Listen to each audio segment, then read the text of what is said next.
We're joined today by a true legend, Mr. Daniel Cain. I don't even know how to say that. Tell it to me again! Tell us a little bit about yourself. Tell the people that don't know who you are and what you're about. You son of a bitch! Here we go. My name's Daniel Cain, boy from Kentucky, Fuck's a water bottle at? Stanford, Kentucky. God damn! This is a water bottle right here, bud. He'll be fine. Go ahead. I make music.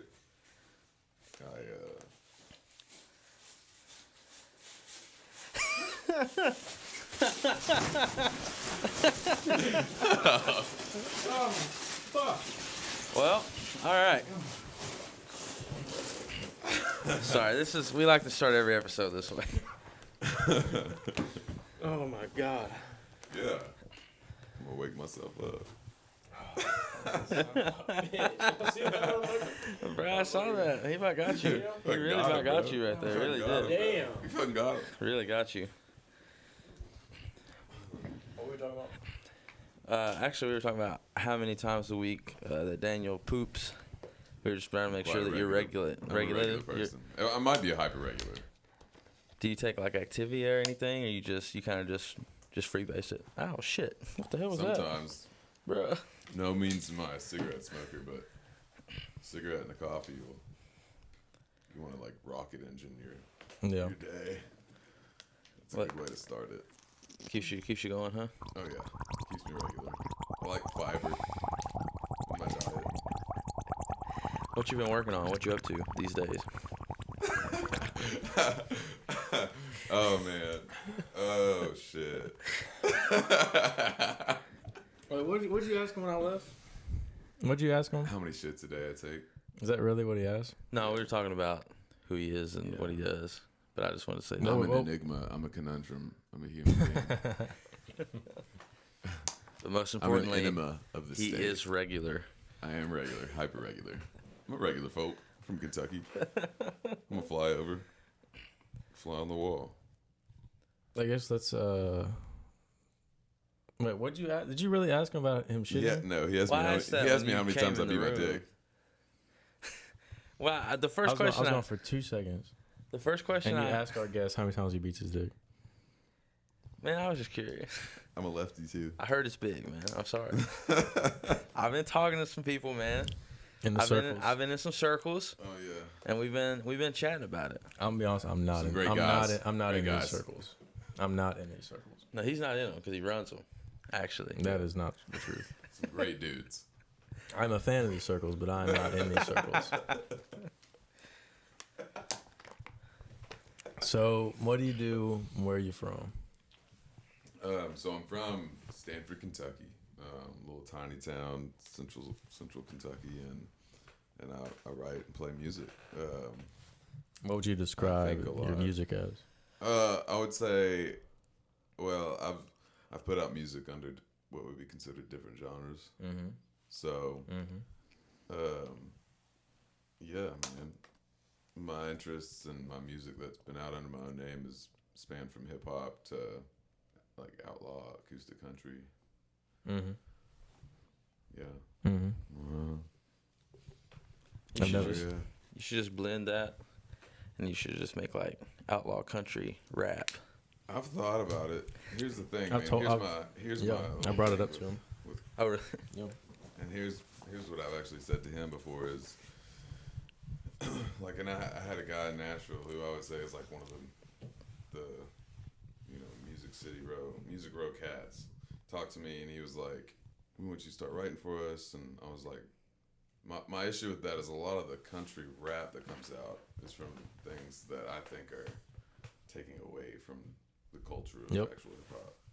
And so when I was making hip hop and putting it out, like, I was, never trying to get away from the culture but appreciate it. And I never want to do that by trying to blend the sound. And so if I do, it's just going to be really, a respectful approach to that, and really just making sure my environment authentically creates that. I respect that. What was some of the shit music that you were hearing that you were like, what the fuck are these guys doing? They don't respect. They have no. I mean, they literally have no taste. They're literally just catch me on a hot take copycat early in my career. Copycat motherfuckers. Call them out by name, man. Yeah, right. It's fine. Who are those fucks, and who are they? And you No, know, it's just a lot of the top Are 40 their names? shit you'll hear on the Are their radio. names like Cody Morgan or like what are their names? Definitely not Cody Morgan.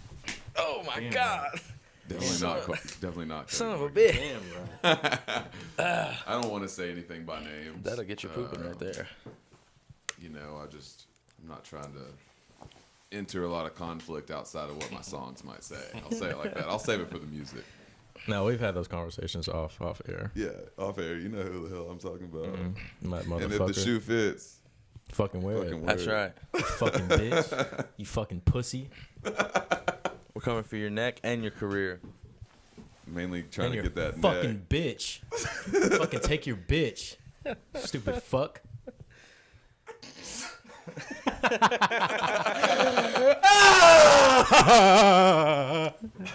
Hell yeah.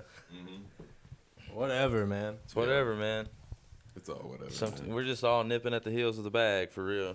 Trying to nip it in the bud. So no, but seriously, I'm all for a good Sunday morning breakfast. Good ass whooping in the park. You know what I mean? oh, good ass eating. You be eating ass in the park? Where are we going? Where are we going? Probably. Damn. Maybe not like out in maybe in the car. You know, maybe in the car. Good Lord. Well, we got a live reenactment happening over here.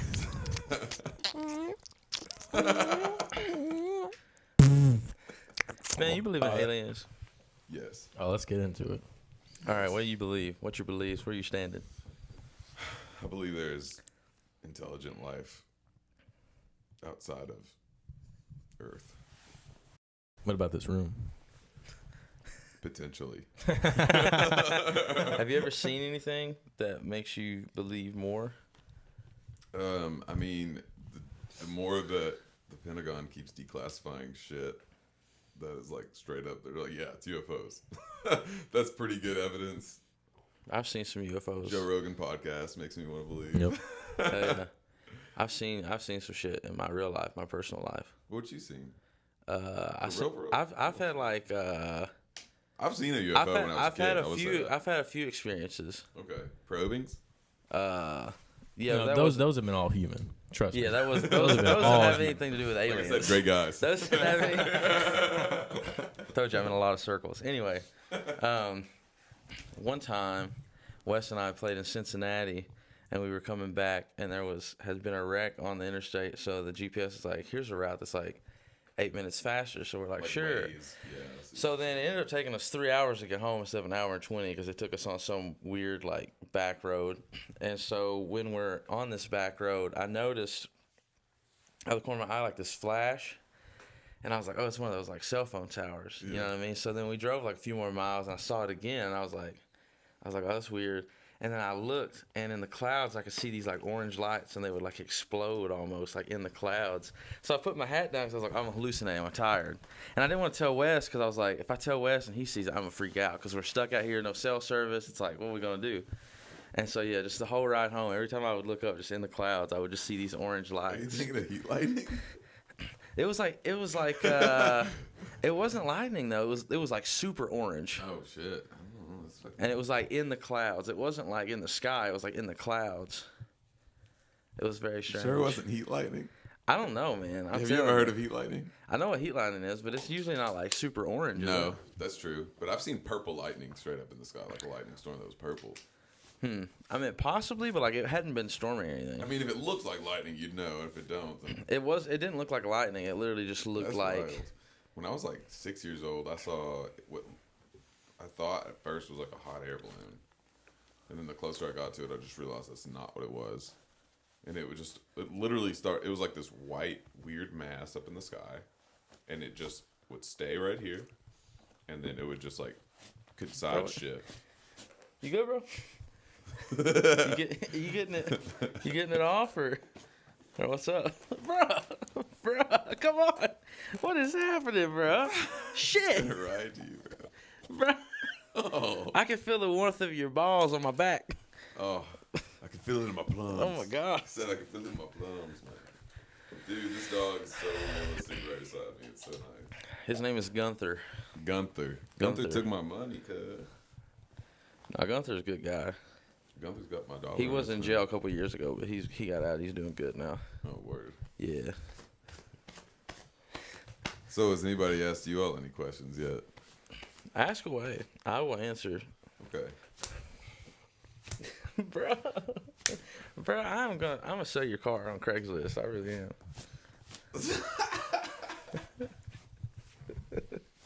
One time I did a live video on Facebook, and somebody took the link to the live video and they put it on Craigslist and told people that I was trying to sell the couch that was behind me in the video. So I was getting like an outpour of all these comments of people trying to buy my couch on the live. That's amazing. It was fuck your couch, Charlie Murphy. Have either of y'all ever?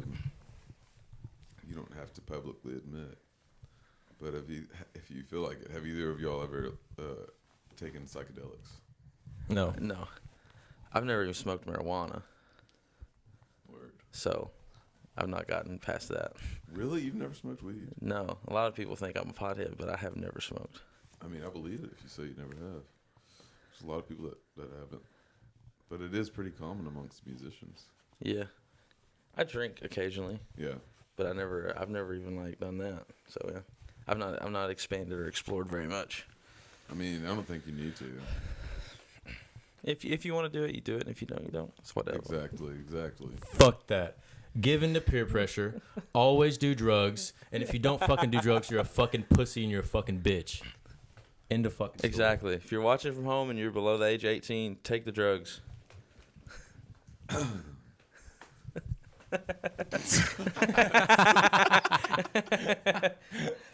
Y'all got my ass speechless. He's like, man, I got myself in the morning I bargained for. Shit. Don't do drugs. Don't do drugs, kids. Listen to me. Take it from me. I don't know how to answer a question because I've done drugs. No, on a real note, I don't plan on doing anything over smoking weed or alcohol. Yeah. I don't plan. I never have. I don't plan on it. Yeah. Yeah, me either. I've experimented, man. And, you know, I'll just say that. And I would say the same to anybody. Mm. Yeah. Personal take, my opinion. But Why do you say that? well, I think it's important to say because I feel like there's so much alternative media coming out that really just gets like clickbait hits because it's saying like shrooms are really healthy. I mean, don't get me wrong. There's a lot of like real research that says like there's potential benefits and stuff. But Yeah. kids that just want to abuse it take that and run 10 miles. Yeah. Yeah. And I've seen a lot of people go like straight up batshit off that stuff. So Yeah, I had a I think friend. it's important to say that, you know, a lot of people just think the guy that's like, yeah, smoke some weed is also like, and take some acid and do occasional coke and take some shrooms. And I think it's important to be like, let's hold that line a little bit. Yeah. Yeah. Yeah, I had a friend. He did shrooms at a cabin one time, and then it's called ego death. Yeah. So then he lost his. I might have told you this, but he lost like. But I know what you're talking about. Yeah, he lost like all recollection of like his memories, and as far as like who he was, like, but like his name and stuff like that. But like he knew, he still like, it was almost like it stripped him of like all that he was and just left him with all that he like really was. Yeah. No, Yeah. trust me. Yeah. And it eventually came back throughout the night, but he was like, he was like, I knew I was safe, Yeah. but I was still like, where the fuck am I at? Dude, I knew this dude that took a ton of Molly and a ton of acid at the same time at like a hippie festival that we were at. And I grew up with the kid. And he was in the hospital for 3 days. Yeah. Didn't remember his name. From what I hear, it came back with a different name at first. Like, What? right? When in Brandon came out Draco. Yeah, exactly. I am Damn. Draco. When in Harry came out Malfoy. Yeah. Damn. I can't even imagine. Like, Hey, all right. Slytherin, Gryffindor, Ravenclaw, or Hufflepuff. Which one are you guys? Do y'all even know what that is? Yeah, what time of the day am I taking the test? I feel that. You know what I mean? that. Cuz. You feel me? I feel that. Cuz. I feel like late at Different night, makers, I'm man. probably gonna be like a Slytherin. Yeah. Yeah, I feel like I get those, but like midday. Howl at the moon. Yeah. Yeah. Like if we took the test, I don't know. Would you say I'm that definitely not once a Hufflepuff. Slytherin? I mean, There's there's a Slytherin. That's the thing. no, I feel like no. I could be Gryffindor. Do your actions define you past the present moment of them happening? Yeah, they do to an extent, but you get new actions, Yeah. so then it kind of like outweighs. I feel like I could be Gryffindor, but I also feel like I could easily be Hufflepuff. Really? Yeah. Yeah. I've taken the test. I think I have had some Slytherin seasons in my life. They were out of pain. Mhm. It was hurt people. Hurt people. Yeah, that's what I mean. You know. Yeah. And but you know, I'd say I've always felt like a Gryffindor, just because of who I was always like glamorizing when I was reading the books as a kid and watching the movies. Mm, Always loved Ron and Harry. that's I fair. think I say Slytherin just because Ravenclaw though was dope. that does sound dope. There was some times in my life where I was on some Ravenclaw vibes. That's when you're How like, would you define what I was doing Ravenclaw? today, man. Like you know, you just exit the grid a little bit. I feel like Ravenclaw's off the grid somewhat. Okay. Like they're just different. They're on some other shit, you know. Hufflepuff, everyone's like sweet guys. That's what I was thinking. Gryffindor, they're like, okay, type A tryhards, but Yep. want to be good guys. Yep. Slytherin, type A tryhards, but want to be bad guys. And Ravenclaw's just like, they're like doing acid and shrooms probably Yeah. in their dorm room. Like, Yeah. you know, they're like, yeah, but what about value in general? That's those guys. Yeah, I feel like I've not watched like Harry Potter in depth, to be honest with you. Yeah. I watched it when I Pissed them off, man. yeah, Pissed him everything off. it's fine. Everything I say pisses him off, so it's okay. He'll be back. It's interesting that he's the man in black. But He's like coming in like darkly clothed. he's one of the, what are those things called? They're like the shadow things in Harry Potter. They like fly. Are they soul leaders? Is that what they are? Oh, Dementors? Dementor. Yeah, that's what he is today. He's That's a what they do. Dementor. Yeah. Dude, I'm looking at myself through this camera, and straight up, I look like God-forsaken Eddie Vedder or some shit. I feel like You I'm kinda not. look like I'm a- not trying to bring back the '90s. You kind of look like a post-grunge big op. guy. You look like you're like 6'5". Yeah, How tall are you? 6'3". You're 6'3". Oh, never mind. You are a tall guy. fucking watch Harry Potter. Bruh. Ladies and gentlemen, ladies and gentlemen. I didn't say I've not watched any Harry Potter. You said fuck Harry Potter. Have I watched every single movie? No, I haven't. Kill me later. This is an amazing environment. Normally, this much eccentricity is filled with drugs, and I'm like, nobody's got nicotine, nobody's got weed. We're, Nobody's no. weed. we're high on life. I like that. We're high on life and poop fumes. I like that. I like that. I really like that. This is... Try not to manspread What is- either. Jesus Christ. That's all right, man. All right. Show it all, man. It's fine. That's what our viewers want to see. We got to stay hydrated in this piece. That's right. That's right. So, Cody, tell me. You know what? I'm the host now. Look at me. Look at me. I am the host now. All right. What you got for me? How long have you been making music? 73 years. 73. 73. Yeah. 73 this June. Okay. And who would you say was the best bang in those 73 years? Who's the best celebrity bang? Jeff Foxworthy. He got them cheeks. Respect. All I'm saying is you might be a redneck. That's all I'm saying. That's all it took for you. That's all it took. He had me at you might. Wes, give me your best Donald Duck voice. Come on, man. There's a scream coming, I can tell. There's a storm brewing.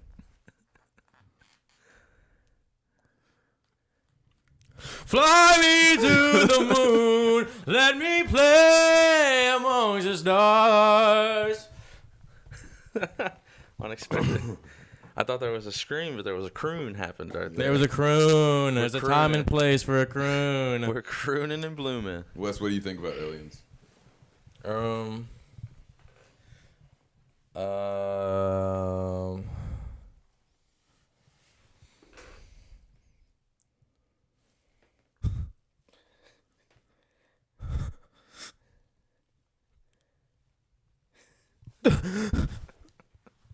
I told him I wouldn't tell him.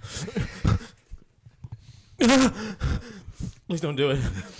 Please don't do it to me. No, I don't want to hit him. I don't want to hit him. I don't want to hurt him.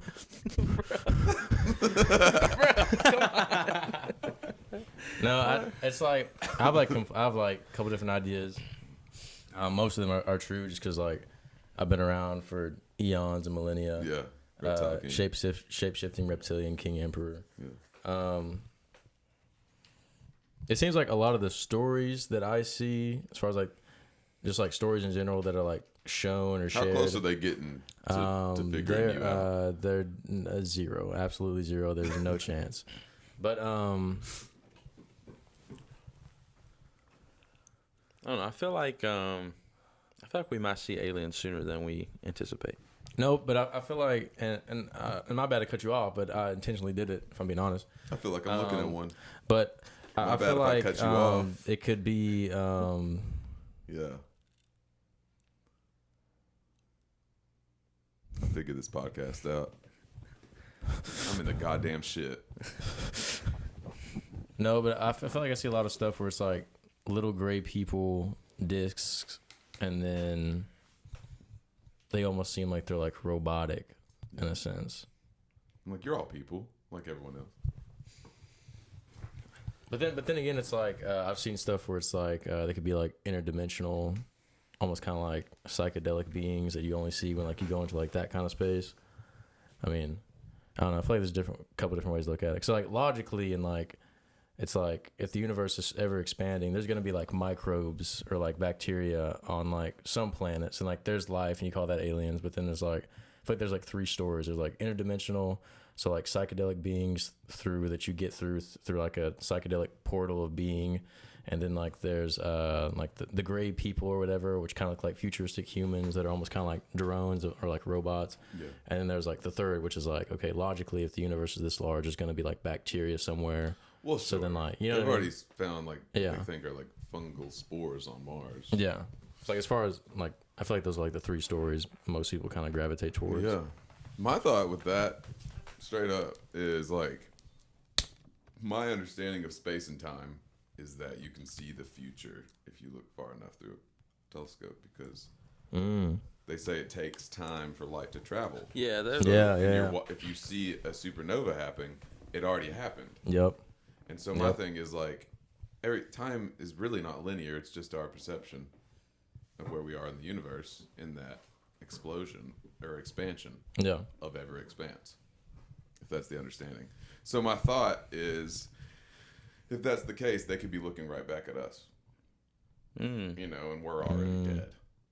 Ooh. That's an It's interesting that far point. out that way. Is that an interesting thing about? That is interesting.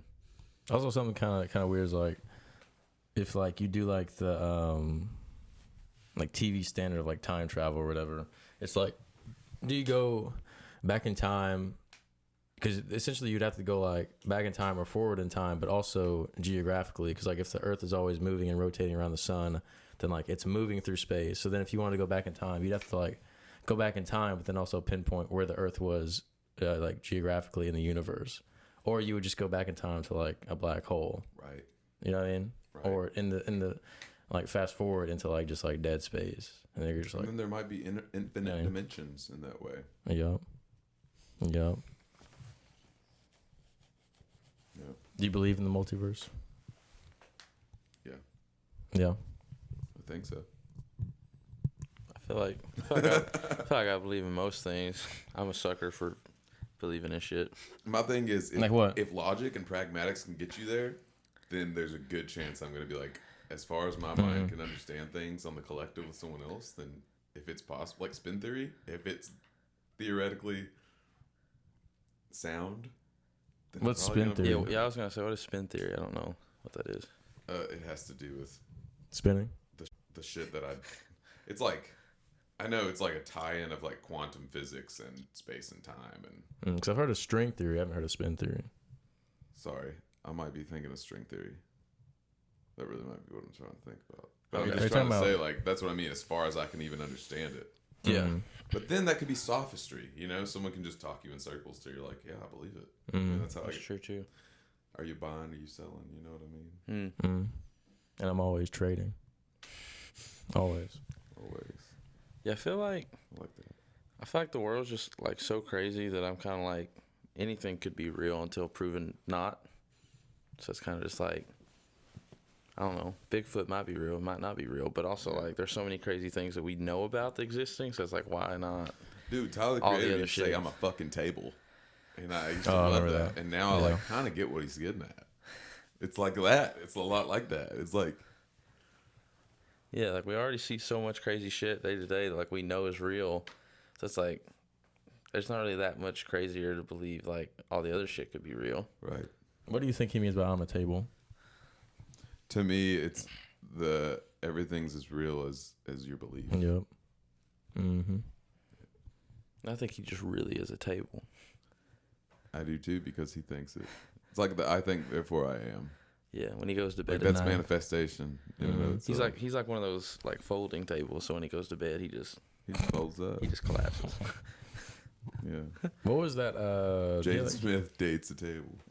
He had like a didn't Tyler Creator have like a YouTube channel called like Lorder Squad or something? Lloyd, that was actually a show on Adult Swim, and yes, Oh, that bro, shit was so fucking funny. I love that shit. That shit Thurnis was funny, Haley though. was one of my favorite people of all time.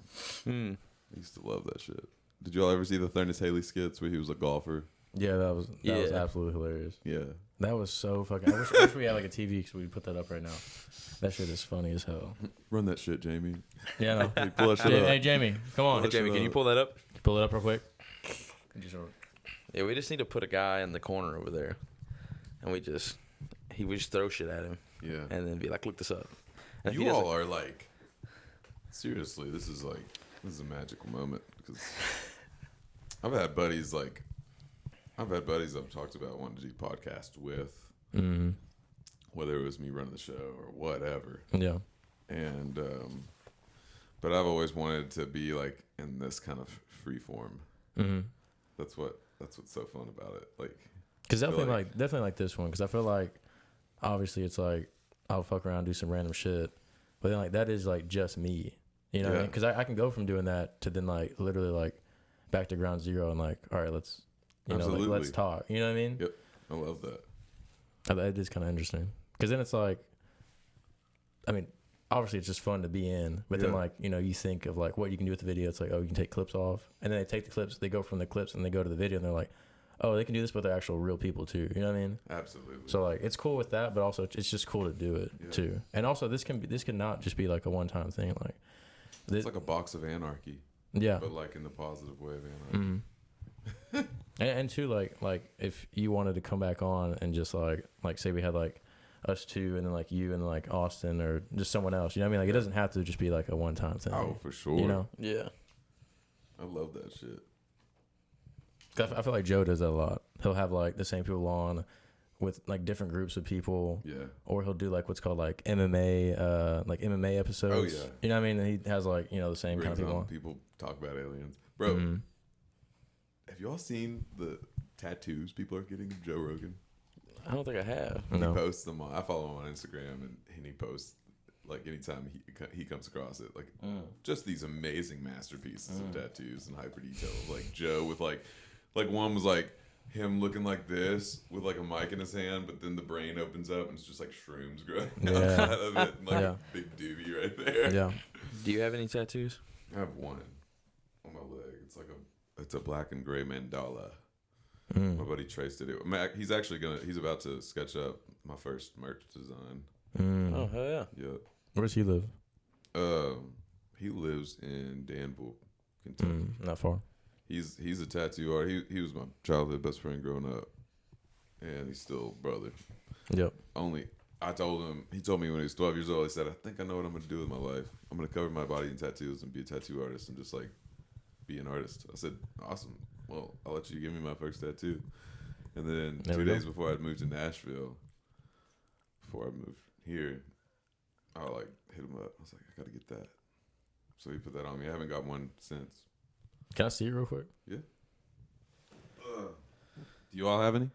No. I have one on my arm.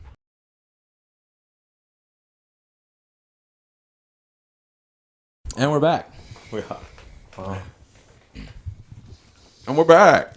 And we're back. We're here. I love that shit. Mingy be jerking. But wait, there's more. So I don't know when it cut off. Honestly, this stuff's super good. I don't even feel like talking. Anybody else? The whole podcast we should just sit here and just ASMR, Chew just chew this ASMR style into the mics. I'm so down. Thanks for coming Really back to don't. our podcast. I love that door opens up. Is that bad? The ghosts are gonna get in, but I think if you're okay with that, I'm okay with it. Yeah, that's bad luck. Maybe they'll fight the aliens off. Do you believe in ghosts? No. You don't believe in ghosts? I think they could be like dimensional beings. Here's the thing. Maybe. I grew up in a haunted Because- house. I did too. But and that's what I was going to say. I think I try to always say bullshit because I don't like getting scared at night. That's fair. And sometimes like I can get myself scared again. So the easiest I thing get is just that, to though, be like, 'cause, Daniel, like- that's all bullshit. I get that because I don't watch I horror astrally movies. projected as a kid. Really? Yeah. Okay. I want you to go in about that because I'm curious. Yeah. All right. Well, yeah. Okay. Dude, so have you all seen Insidious? Yeah. I think I've watched the first one. Yep. That's the best one. Oh man, it's like That's the only one I've seen. I'm not a horror movie guy, and that one was like touching to me because it was too close to home. Like, I'm not saying like it was like the whole plot line, but just like literally the reality of like being a little kid and having out of body experiences like on the regular when I go to sleep. 100%. Like and what? then, like literally, I could float out of my crib or float out of my bed, whatever, and I could float and fly. It felt like a dream, and that's the thing. I could see myself there and like literally leave my body and just like float. And what I would do, this happened like I have 3 what feel like. I mean, who knows? I know a lot of science about flashbulb memories and stuff just being false, but feels very real. I remember being like very, very young, definitely under 7 years old, somewhere in between that. Yeah. And at least 3 memories of like astrally projecting and floating straight up. So like my house was like 2 floors, built in 1918 or something like that. And I would go downstairs and I would just want to go to my mom's. So, and it was like a wraparound house, so I'd go to the left. And that's where their bedroom was, my mom and dad's. And it was like a comfort thing, I think, as a kid. Like, just wanted to go to my mom. Yeah. So that happened, and then it was like I had memory of it the next time I did it. That's what was crazy. It was like what people would call like a recurring dream. And I did that again, and then I remember there was another time, and I just decided to go right and go through the kitchen or something like that. Go explore. I was starting to get curious, like, you know, as one does. And and there was probably other times, but these are the 3 I can remember. And then I don't know how else to say it. I don't know how to jump to this punchline, but like I went through the kitchen to the dining room, and then there was like this, what looked like a dead being, like in an old dress, an old woman with like gray long hair. And like I like look up and it's like stoic, like it's like just looking straight, and then all of a sudden it just kind of looks like this, and then all of a sudden it's like rushed at me trying to pick me up or something like that, and it just scared the Jesus out of me. and I can't remember. I just woke up, I think, or flew back to my body. I don't know. Yeah. I just remember like that's the traumatic part. And That was the second time? third. Third, okay. Yeah, because I remember like 2 times it happened, and both times I was just like, went to my mom. Like this is what I remember. Yeah. And yeah, I don't know, man. That shit's pretty crazy. And just the weird part is that that movie brought it up for me. I remember when I first watched it, I was like 15, couldn't sleep the whole night because I was just like, what? And then I looked up a lot of stuff, and there's tons of history of recorded reportings of astral projection, which is like floating through dimension. Yeah. And so you ask about ghosts, and it's almost hard to tie in ghost life with alien, or it's almost hard not to tie in ghosts to aliens, because even like Interstellar, you know, the movie, and he goes through the 5th dimension to talk to, and like that could be a ghost, you know what I mean? And it's so Astral projection is strange because they say like if you do astral project and you stay out of your body too long, then like it'll like fuck your body up when you come back to it. Cause like there's like a couple I was reading about, and they would astral project, and then they would have sex while they were astral projecting outside of their bodies. Don't knock it till you try it. spiritual love. Yeah. And that was me and Wes. Hey, man, don't throw that shit on there. Nah, man, don't even, man. Everything you said today's been sus. It's like Hey, man, it's like that Black Mirror episode where they like go into the simulation. It's 2 dudes playing a game, but like one's a girl, and they like fall in love in the dream. Oh shit. Fuck Or that. one falls in love with the other, and the other's like, "Whoa!" Yeah. But Did you ever try to astral project, like after knowing what it was? Never tried it. It was just like something I naturally did as a kid. No. But just those 3 that you can remember. That's all I can remember. Here's the other thing too, is I went down to St. Augustine, Florida when I was like 12 years old. And it's like supposedly this haunted Spanish settler town down in Florida back when conquistador shit went on, I guess.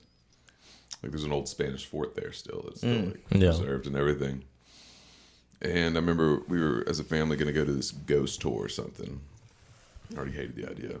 You're like, fuck that. Yeah. Anyways, I was like a warm blanket as a child when it came to ghosts. Like, you know, I'm just like, no, I want a warm blanket. So that's why I was saying, like, other than Insidious, I hated horror films. Orphan was the only other one I liked.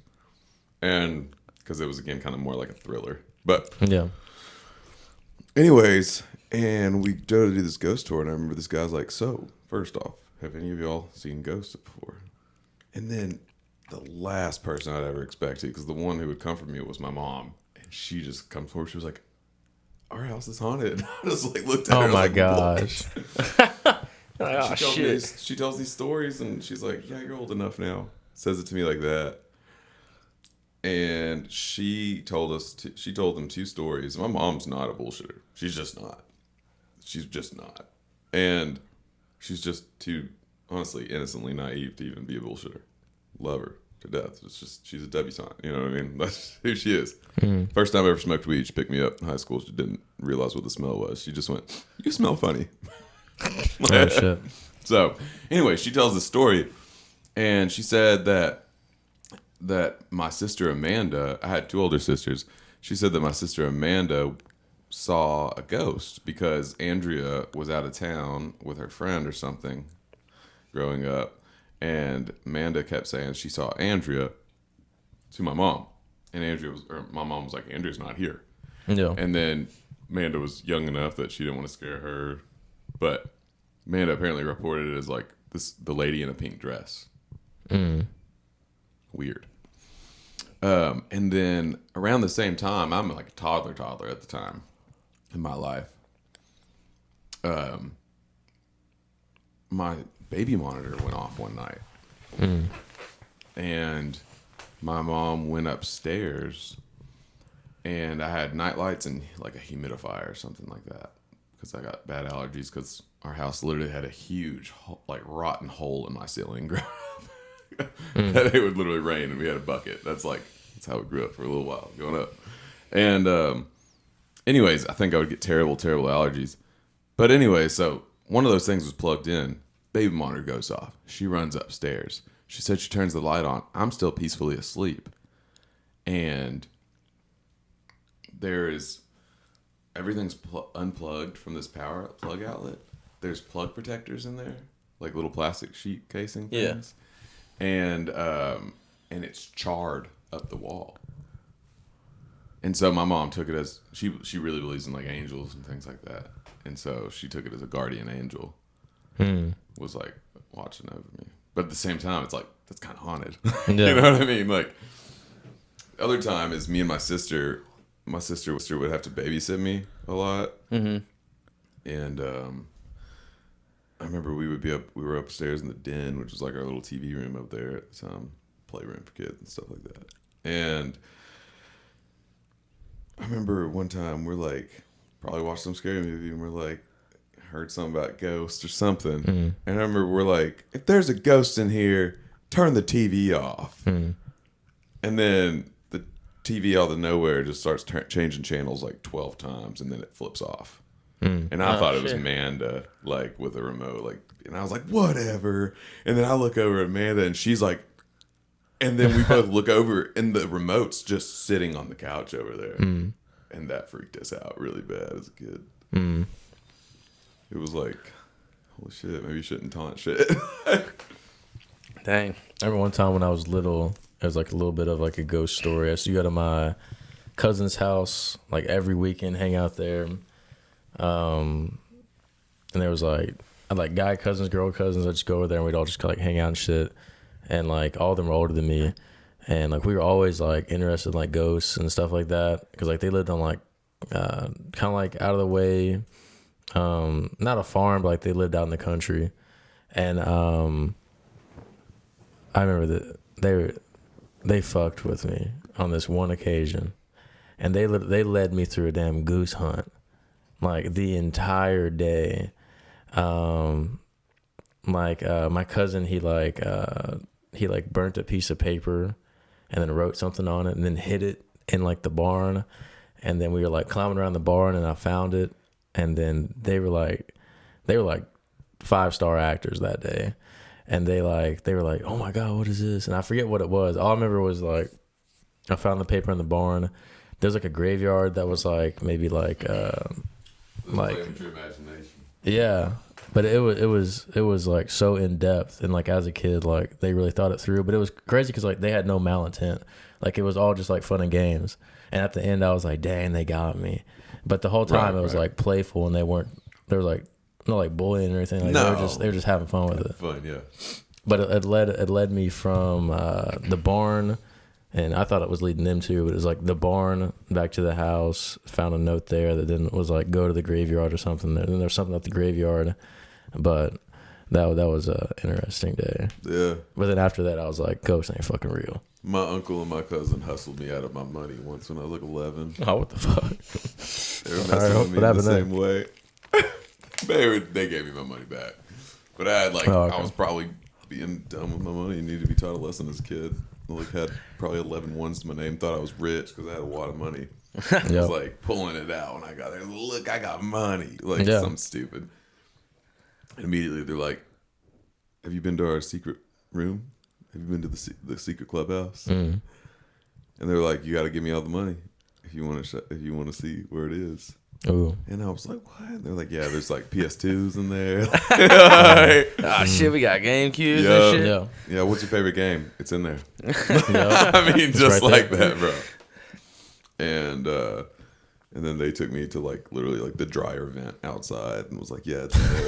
Like had me like looking in there like an idiot.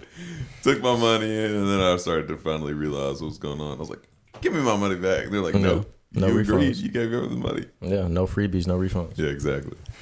They really messed with me that day. It was like, felt like malintent, but it was actually teaching me a good lesson. That seems like it. What about you? Do you have stories? I've been swindled. You ever been swinging? I've not been swindled. I have ghost stories. I ain't got no swindle stories, though. Ooh, tell me. I got swindled by Lexington Herald Leader, and now they still call me every day to this day. Wait, what? From some new number. Like what? They got me. They literally just called me about reopening a subscription again, and I got swindled into it one day. They're just showing up at your house. There's like Daniel. Dude, I swear I've asked them so nicely to stop calling. What do you? And then I've asked them really rude, and then they just still do it. What do you need a subscription to the Herald Leader for? Dude, I feel like honestly, they're not telling me anything that like is groundbreaking. No, dude, I don't know. I was at Kroger one day, stoned, Oh god. and this old guy was at the table doing his thing. Yeah. I literally respected his hustle so hard that's kind of what made me do it. Then. You're I was like, dude, damn, he was man. so smooth with it that I was like, I'm gonna let you know I don't need a paper. I'll sign up for 3 months. I didn't realize that was gonna be. I didn't realize that was gonna be The end of your life. the end of my life on my phone. Yeah. Yeah. Please tell me this is a ghost story. I'm sorry. I keep Oh, you're cutting you good. off. I'm an You're asshole. good. I'm listening to you. I had like a bunch of. Honestly, I've had a bunch of shit happen. I'm good right now. Unless you want to, pass it to you. Yeah, of course I do. But I had like a bunch of shit happen. But so the place where I grew up, it was like I lived in this like little valley, and up on the hill from me was like my grandma, and grandpa. My grandpa died in that house, so I'm pretty sure it was him because I never felt like threatened by like whatever it was. But it was like there was just always weird shit happening in my house. Like garbage can lids would fly off and spin around. Ooh. You'd have like the ceiling fan on, and it would stop and then start going backwards. Like you'd Ooh. like just like Ooh. pillows would fly across the couch, like when you're walking past the room, shit like that. The most That's some wild shit. the most notable things that happened to me was one time the power went out, and it's like where I lived was like in the middle of bumfucked Egypt, so it was like when the power goes out there, it's like it's dark as shit. Dark, yeah. And so we were sitting there and we had a bunch of candles lit, and Chewing this ASMR still in here. it was like my mom was sitting on the couch and I was sitting because we had like a couch and a love seat. I was sitting on a love seat. She's sitting on the couch. My dad's asleep in like another room. Yeah. And we're just sitting there talking, and a shadow gets up from beside me and walks out of the room, and I could see it in the candlelight. And I was like, what? I was like, what is that? My mom was like, I don't know. And then there was up on like in the same place where I lived, one of our relatives lives in this house where my great grandma used to live, and she had a son who had died when he was like a kid, and it was my grandpa's brother, and so his name was Petey. They called him Little Pete, and this was on Halloween. Funny enough, my dad, he used to have this old truck. Wait, did you say Lil Peep or Lil Pete? I said Lil Pete, but what I meant to say was Little Peep. So thanks for correcting me. Bet. It's actually Lil Peep and Lil Baby at the same time. Oh, bet. Anyways, so it's Lil Halloween. He's like working on his truck up in the driveway above our house, and he's backing the truck back down. And he said he sees this little boy run across the road and behind his truck and like down over the hill. And he's like, "Holy shit!" So he comes in the house. He's like pale and he's like That's scared. And it's like he comes in, he's like explaining the way this kid looks. He's like dressed in this like old timey like school attire and stuff. And my mom's like listening to him, and she's like, "That's it." Like, there's a picture of the little boy that's like on that. It's like in that house up on the hill from me. And she's like, "You explain like exactly what he looks like in that picture." And like he's never seen this picture at this time. And so after that, like weird shit started happening in my house. But it was funny because we were leaving one time, and this is in the winter, and it just snowed. And the screen door had flown open when we were backing out, and my cousin's with us. She's like, "Hey, you need to shut that." And my mom's like, "Oh, don't worry about it. Pete will get it." And we come home, screen door shut. In the middle of my porch, there's two tiny like child footprints in the middle of my porch, like toward the road, like waiting for us to come home. And it's like you could see them like super plain.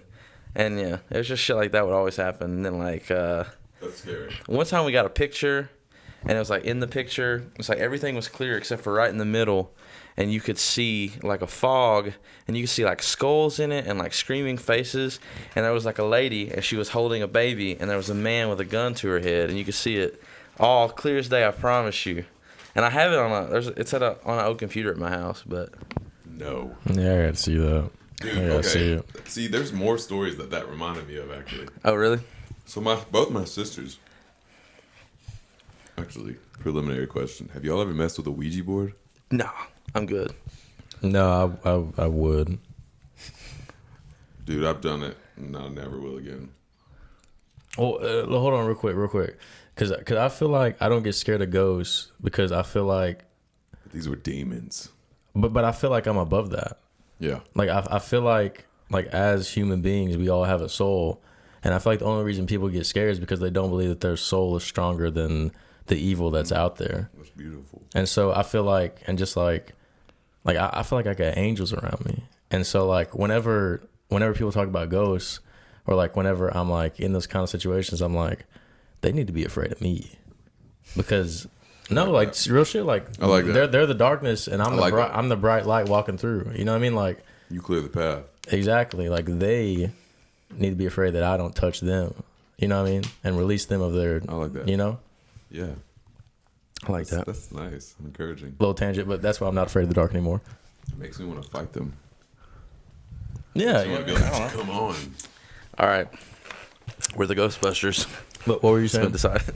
It brought up some other stories and Yeah. So I played with the Ouija board as an idiot, as a teenager once. And like, this weird shit happened with it. It was me and like 4 other guys. And like, weird shit was happening. You know, that's where you all put your hand on it. yeah. It moved so gently and that steady that like, and nobody was a wise ass that like, we really don't. I still to this day, I actually don't think anybody was like doing this stuff or even knew how to be this intricate with it all. All I'm saying is, we did everything wrong. Apparently, there's rules on how you're supposed to do things. We did it all disrespectfully, and we got all the disrespectful signs back. And like, we looked at, we had one of our friends look it up during it, and like the rules of it and like what it means when this stuff's happening. And like legit, it was all the worst stuff. Like apparently, if like it's going into the four corners, trying like as an answer, it's like a demon trying to release, like literally be summoned. Yeah. However that manifests, Right, of course. whether it's possession or what, I don't know. Yeah. And I remember like apparently you all can use your force to just go over goodbye. This is a board game, right? But shit. And it like cancels it out. And like the planchette. I just remember there was like, we looked it all up and I literally was like in tears, could not sleep because we fucked up. And that was really freaky. And so then I asked my sister Amanda if she had ever played with one after. I was like 16, 17 at the time. First off, it's spelled out and I'm not even supposed to say the name. That's the thing. If I ever don't want it to like try and come haunt me, I'm like not supposed to say No, its then name. don't say it. I don't want that here. I don't even want to say it. Trust me. Yeah, I'm then trying just to don't. paint this. But it spelled out that name. And it turns out there is just hundreds of years of history of this being like one of the demons that comes out. Which is fucking weird. But because although I feel like I wouldn't be afraid of it if I was in front of it, I feel like also the part of the reason why I feel confident in that area is because like I feel like if I go after it to try and fight it, then that negates the fact that like I am light. Exactly. Because the light wouldn't fight. 100%. You know what I mean? Yep. So it's like, yeah. It would love. I feel that. Exactly. It would You fill know? up. It would fill up that demon. But yes. And then the other one was this name. I can say it. Tyzy Smith is what it said. And then we looked it up, and at the house we were at, we found out that there was a historical record on this name. Shut It was up. Tyson Smith, but it was from like 200 years back or something. Dang. He died on that land that we were on. Yo, that's actually dope. And then we found out that that land was Indian burial grounds before. Dang. Yeah, so shit was crazy. I had a couple friends when I was in high school that actually let a spirit out of a Ouija board.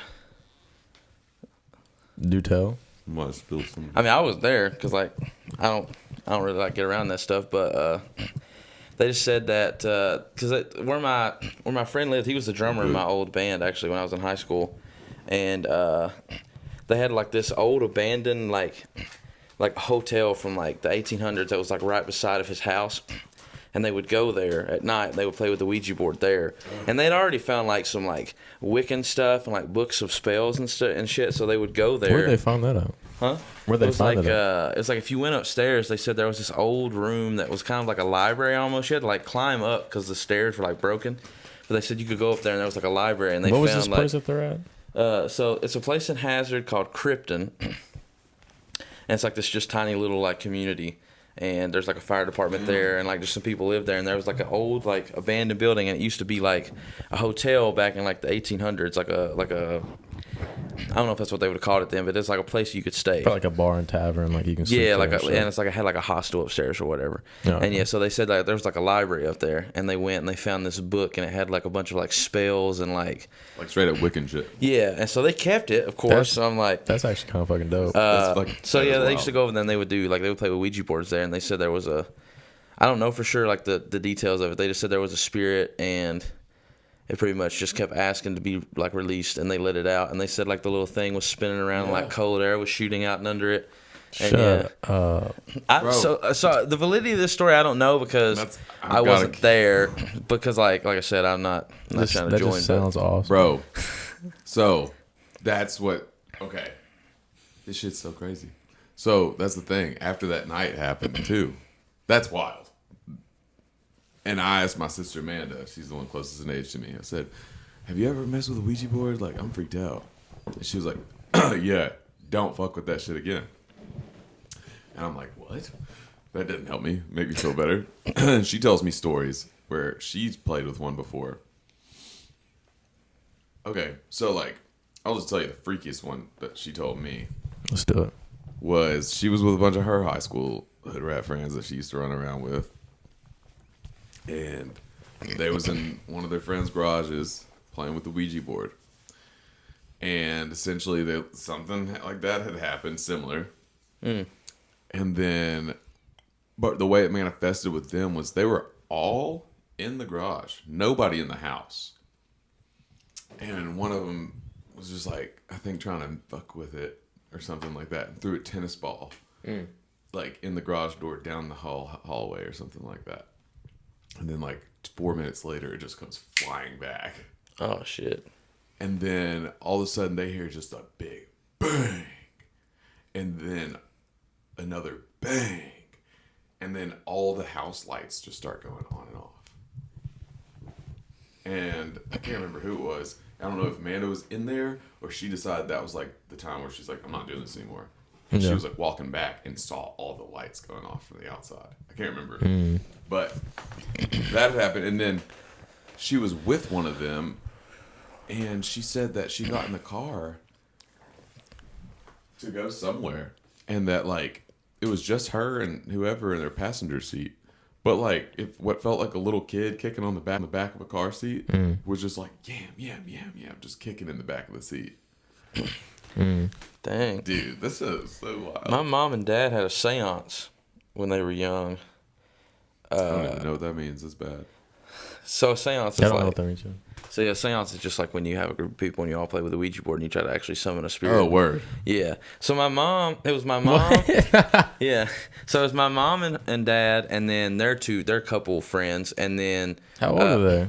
they were probably like a little younger than me, so maybe like in their like early 20s, like 20, 21. Anyway, so it was like my mom and dad and his best friend and his wife, and then my dad's best friend's little brother. But they got together and they were like, we want to bring something So into it was this world. so what had happened was my dad's cousin, who was also like really close to him and like his friend group, had died recently before that. So him and his best friend were like, we're going to summon him. We're going to speak to him through the Ouija board. Okay. And so my mom's like, nah, I'm That's good. a little different, though. That's a little different. Yeah. My dad done some more messed I've up just stuff heard before that, but spirits can lie. but so anyway, Be like, yes, I am. so that this is like a person. pretty freaky story. My mom will, I see what you're saying. because like you said, your mom's not bullshitter. My mom's not bullshitter either, and she'll tell you this story like exact details. But it was like they went. My mom's kind of like, nah, I don't really want to, and like the little brother was also like, nah, I'm good. So like they were like, come on, like you guys have to do it. And they're like, oh, we'll only do it if the other does it, because like we don't really want to. So they talked them into coming in there. They like sit down, they get everything together, they have like the windows open and stuff. They start doing it, and they're doing it at my dad's friend's house because they're like, we're not doing it at my house because we don't want it to be haunted. And so they said they get into it like a little ways, and all of a sudden dogs just start howling from like everywhere, like hundreds of dogs. It sounded like, and like the wind starts blowing, and they're like, holy shit. So then my mom and the little brother's like, no, we're out. Like fuck this, we're out. Feel that. And so my dad, he's like one of those people that would kind of be like they'd be like have a Ouija board, and he'd be like, I want to talk to the devil kind of shit. That's the kind of person my dad Trust is. me, that's what I thought I was with that one time. I'm like, yeah, no, that's how my dad is. But anyway, so they were like fucking around. Well, so they left that night. The next morning, my dad's friend calls and was like, hey, you gotta come over here. Like some crazy shit happened last night. And so they lived in like a mobile home, but you know trailers are kind of like tall. So they come over, and all around the top of the trailer are dents. And they said something went around the whole night and just bam hit. Like, and their whole trailer was shaking.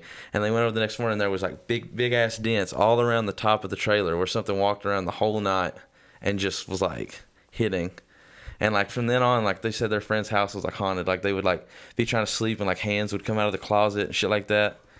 And then another thing was my dad, when he was younger than that, he was probably like 16, 17. And his niece. That's funny. My first answer was no, I don't believe in this shit. Hey, I wasn't there. I wasn't born. Here's all these stories.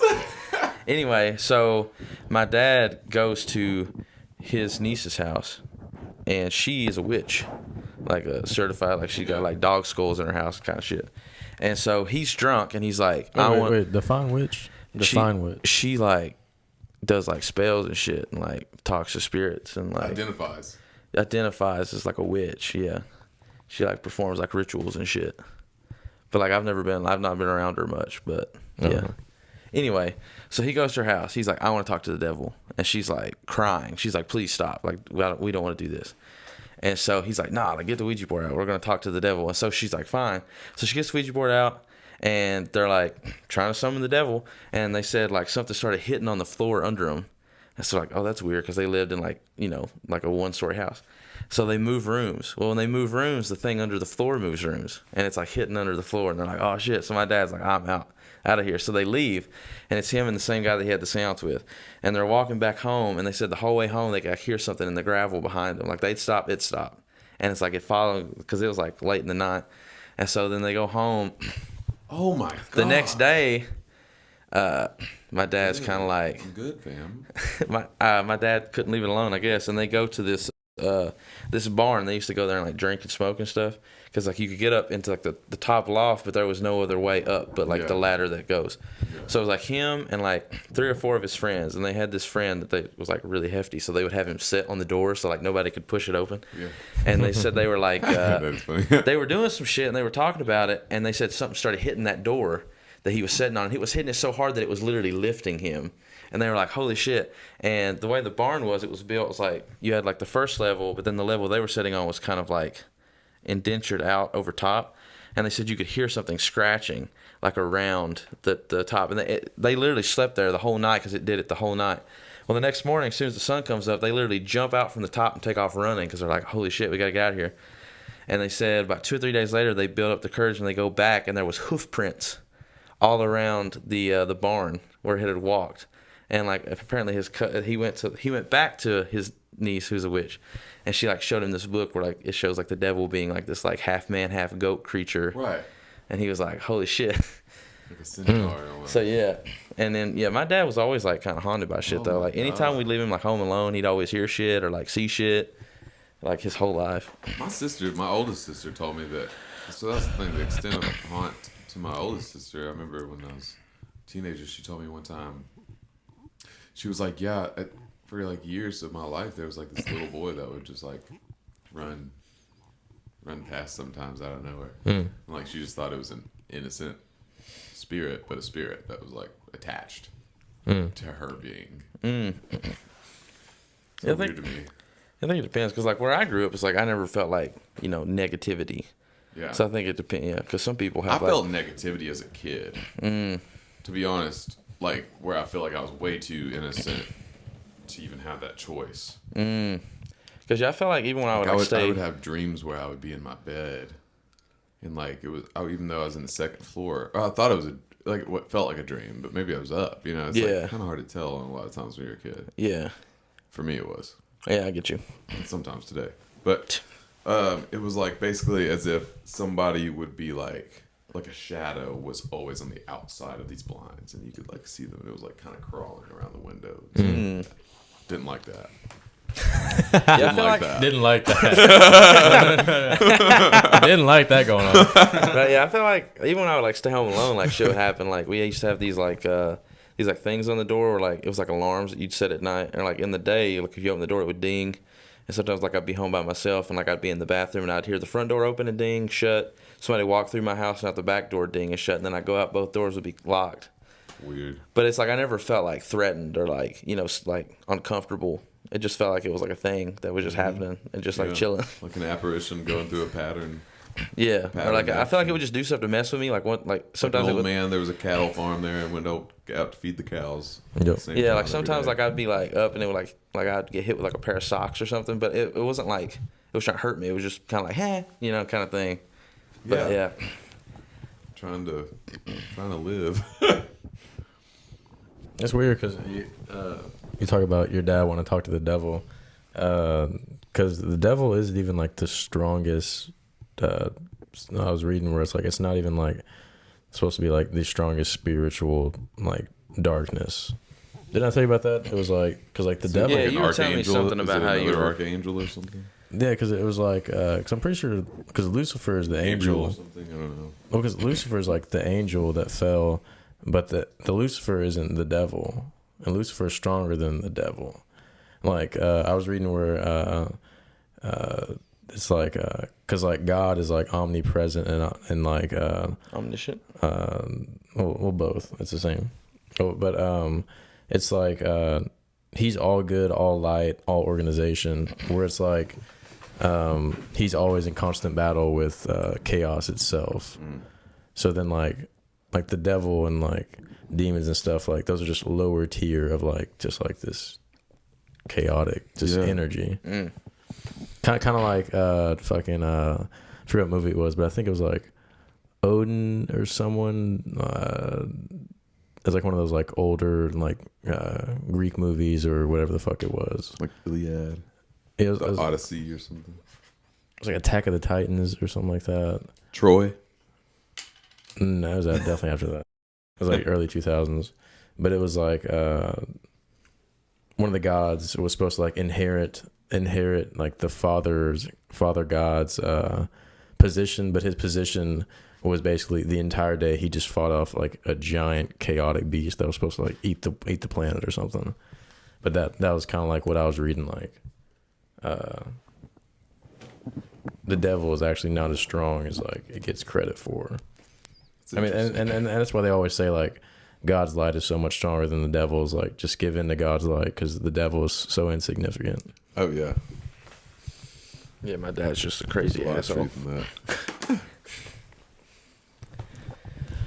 That's funny. Fucking lots of aliens, lots of ghosts today. Fuck. It's been fun. That's what we're on. Let's not end it. No, definitely not. I'm just gonna see how long we've been going. Yeah, let's maybe move to a little bit of a lighter topic for now. Sure. No, I am down for that. I gotta sleep tonight. I kind of don't want to change it. I kind of like where it's going. I like it. I hear all these stories because both of you guys got some good stories. Because I don't really have any stories. I just have like a lot of like good dreams. You know, so I will say this about all this is these stories, a lot of these that I've told you all didn't come up for me in my own mind as memory until last summer. Interesting. And I remember I turned to the person that was with me and I told them everything. How did they pop into your head? I think it was maybe Insidious was on. I can't remember. Yeah, okay. Like I can't remember if Insidious popped it up right there. Yeah. I just remember it hitting me like a wave. Was it almost as if like you would like repress those things and they came back?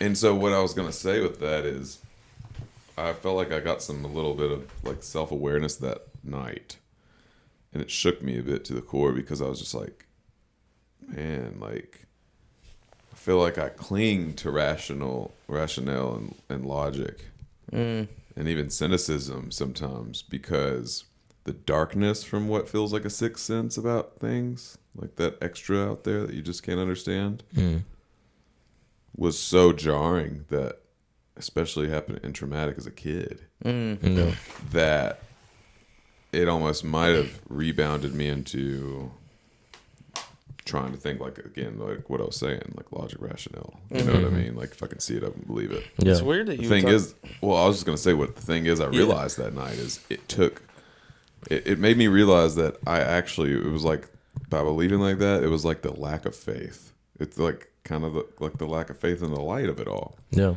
And I felt like I was really able to experience what I felt like was God's love.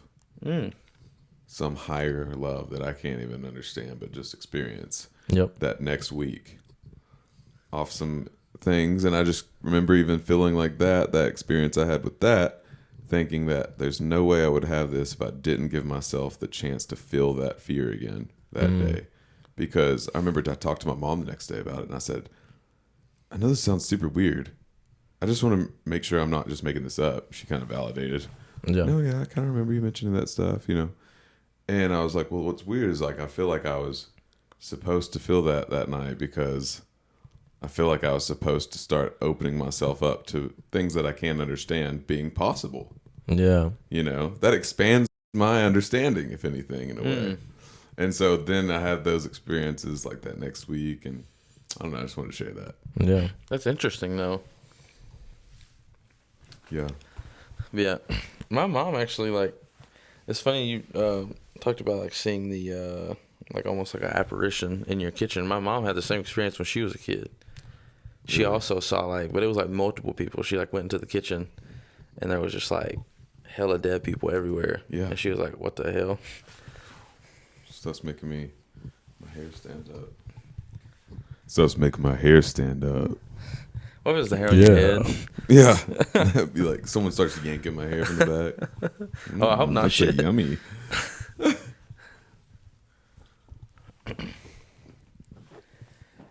Thanks for the beef jerky, man. Dude, that shit was so good. That was pretty It really good. was. It That's a pretty blessing. good. That's everything beef jerky's supposed to be. Yeah. That's what Jack Link switches. It was. You know what's crazy is that we're having these topics of conversation, and to me, this kind of enchanted feeling that happens when we all start connecting on this is also what I get from nature. It's just something extra. Like I feel like I connect to a deeper part of the world when I got out today in the trees, you know. Yeah. It's where I don't feel that at all when I go into nature. I feel so disconnected, but I enjoy it. I disconnect from a lot of the human ecosystem, but I feel like I'm able to connect into something different, I guess, is for me. I get what you're Like saying. I feel like I'm experiencing something, and I'm just like some vessel experiencing that. That's not the main center of it, like humans are with humans, you know. We're all. That's a fair assessment. But that's just my feeling. Yeah. It's just interesting because I always feel like I'm like, why does this feel like there's something naturally healing about this that I can't describe? And then it's kind of like, again, it's kind of because it feels like it's just in the other, like there's just something that's just out of my reach of like being able to put words and completely define it. Can't capture it. It's the uncaptured, you know. That's the thing. Nature's uncaptured.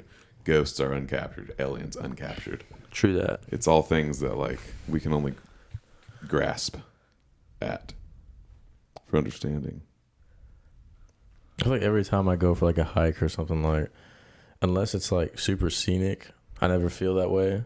If it's super scenic and like it like kind of like blows my mind as far as just like, oh, look at these views, then like the whole time the only thing I'm thinking about is like what good exercise it is. Yeah, I used to be like that. I used to be more of like thinking on trail running and stuff. Yeah. But I also like a lot of times will, you know, at least in college days, we'll say, was stoned out of my mind. I was hiking, and that like was a different effect as well. Yeah, that like, I can see where. I definitely can see that. Yeah, I'm definitely lacking that when I go hiking. But I can totally understand.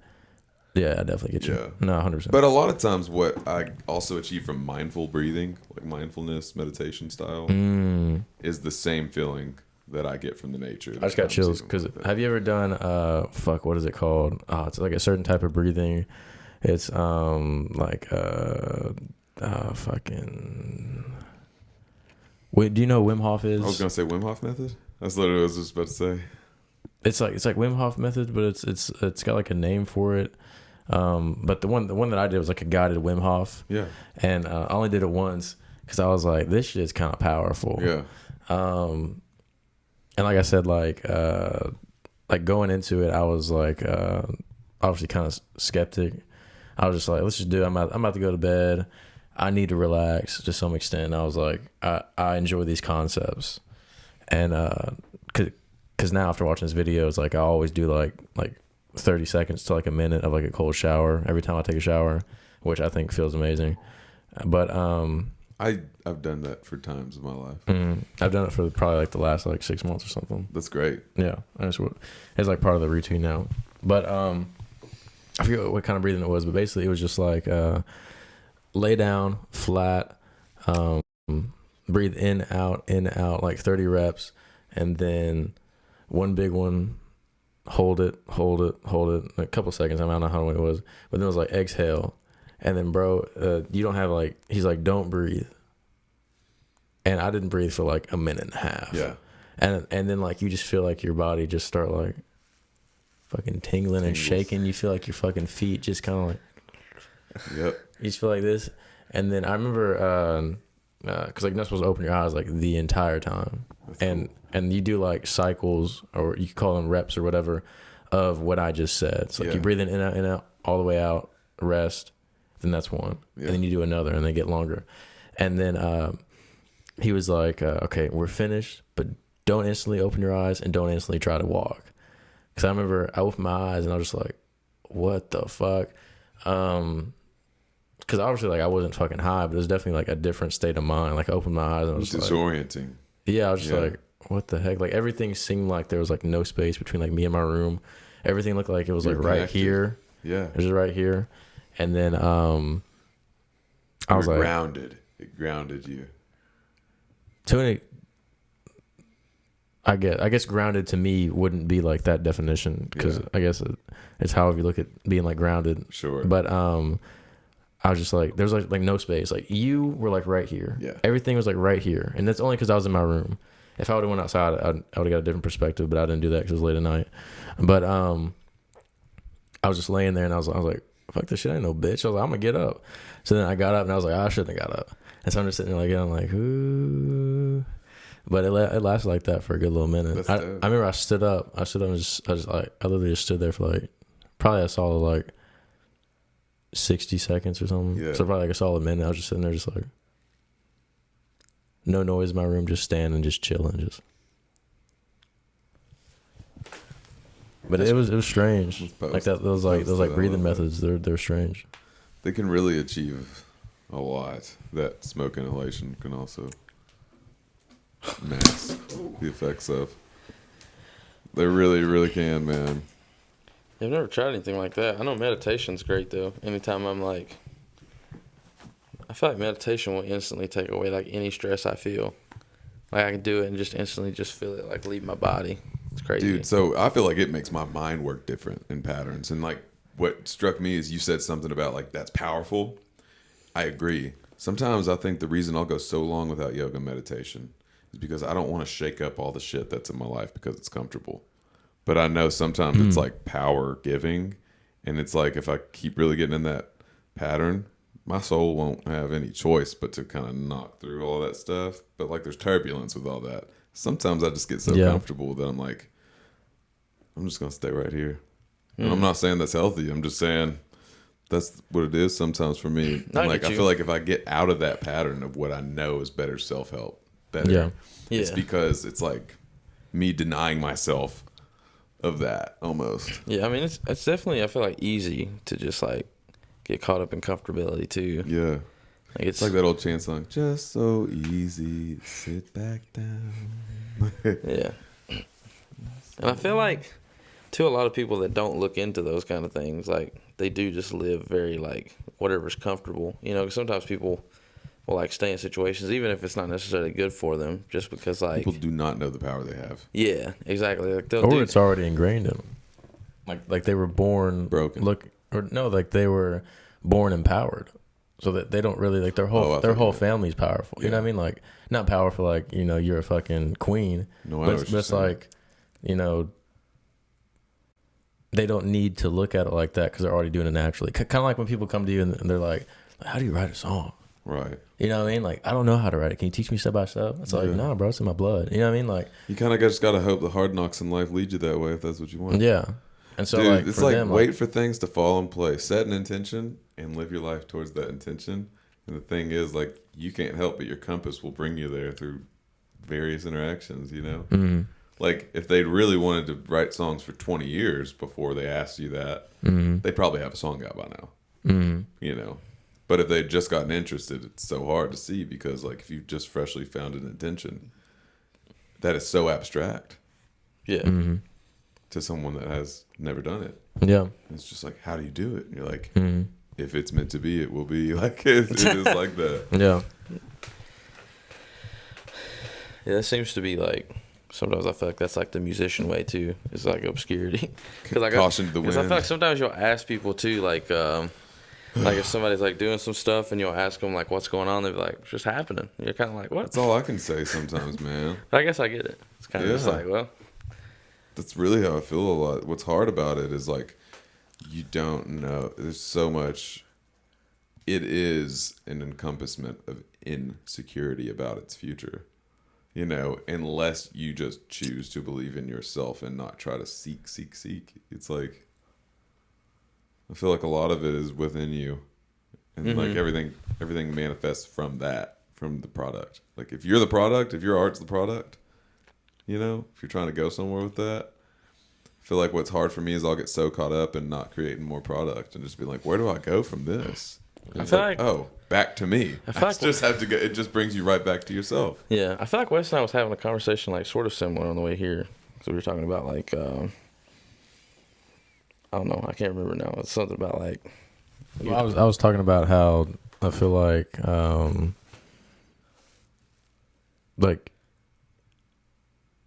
everyone as an artist wants to be someone's favorite artist, and so the whole like making it is basically just creating a business around it or being taken under by a business as far as like a record label goes.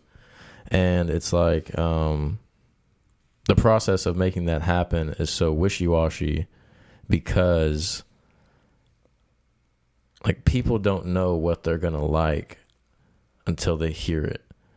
And I mean this in more of like a progression of music goes, because like obviously like if you were born and bred on country music, you're probably gonna like country music, but I'm talking more like the global pop star kind of thing. Like you didn't know you were gonna like Billie Eilish till Billie Eilish came out and she took the world by storm. Same for Adele. You didn't know there's gonna be this, alto belter singer that can come out here and just sing like some new age pop songs, but with a very like oldies feel to a black and white kind of thing. Like you never know who your next favorite artist is going to be until you hear him, you taste it, and you're like, fuck, this is like addictive. So then like when you ask someone like a fan or a customer or an audience member, you're like, what should I be? They could give you an answer and then you be that, and then it's not really what they want because they don't themselves know exactly what they want. And so and the artists don't know who they are until they just start trying to find out who they are. Mm-hmm. That's and what so I realized. The only thing you can do is like consistently just be the best form of yourself. That's why I say like follow your heart, because like you never know what the next wave or trend is gonna be. So like the only thing you can do is like be in the market, like be in the stock system of yourself. Yeah. So then like I will say I do think the game. trend is always choosing love. And like I feel like there's a lot of, I feel like at the end of the day, those people you're talking about all were an amazing example of what you're saying to do. Yeah. And it's almost like this subconscious addictive effect of watching someone be someone, as in being the best version of them. Yeah.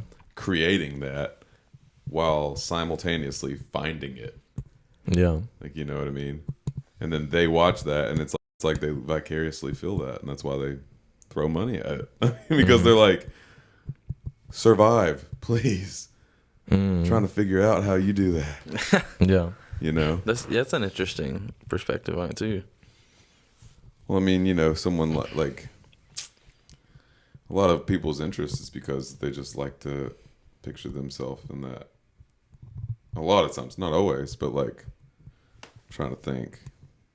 I mean, dude, I like watching Yellowstone because I want to think like I'm John Dutton right now sometimes, you know? Yeah. Running a 30,000 acre ranch, just king cowboy. It sounds awesome. Like, as an old man, like, shrouded in respect, but also having to, like, earn it every day. You know, it's like, I'm not John Dutton, but like, I like him because I'm like, there's part of me that was like, I'm living vicariously through that. You know what I'm saying?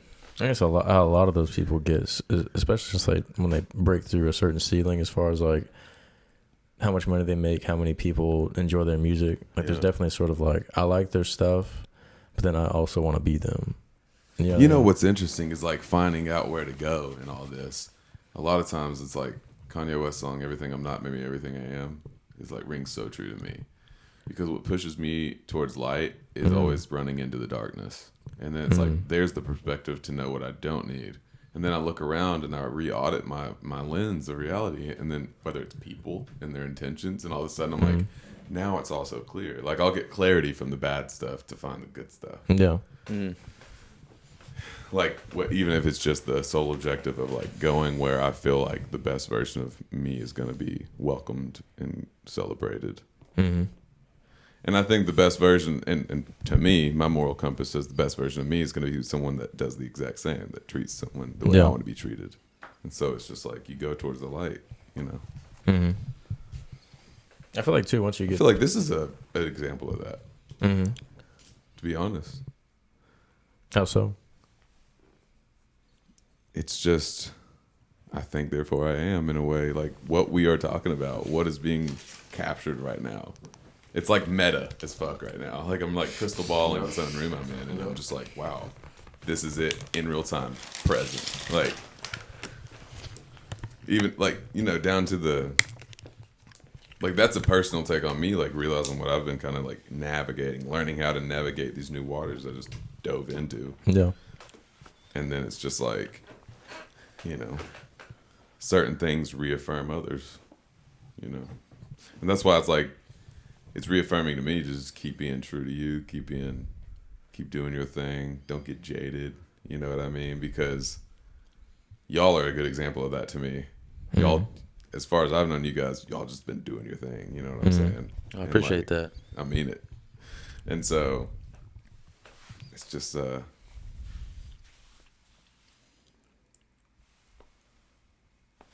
not gonna talk about it. I don't know what just happened. Did you see that? No, I see nothing. I really didn't.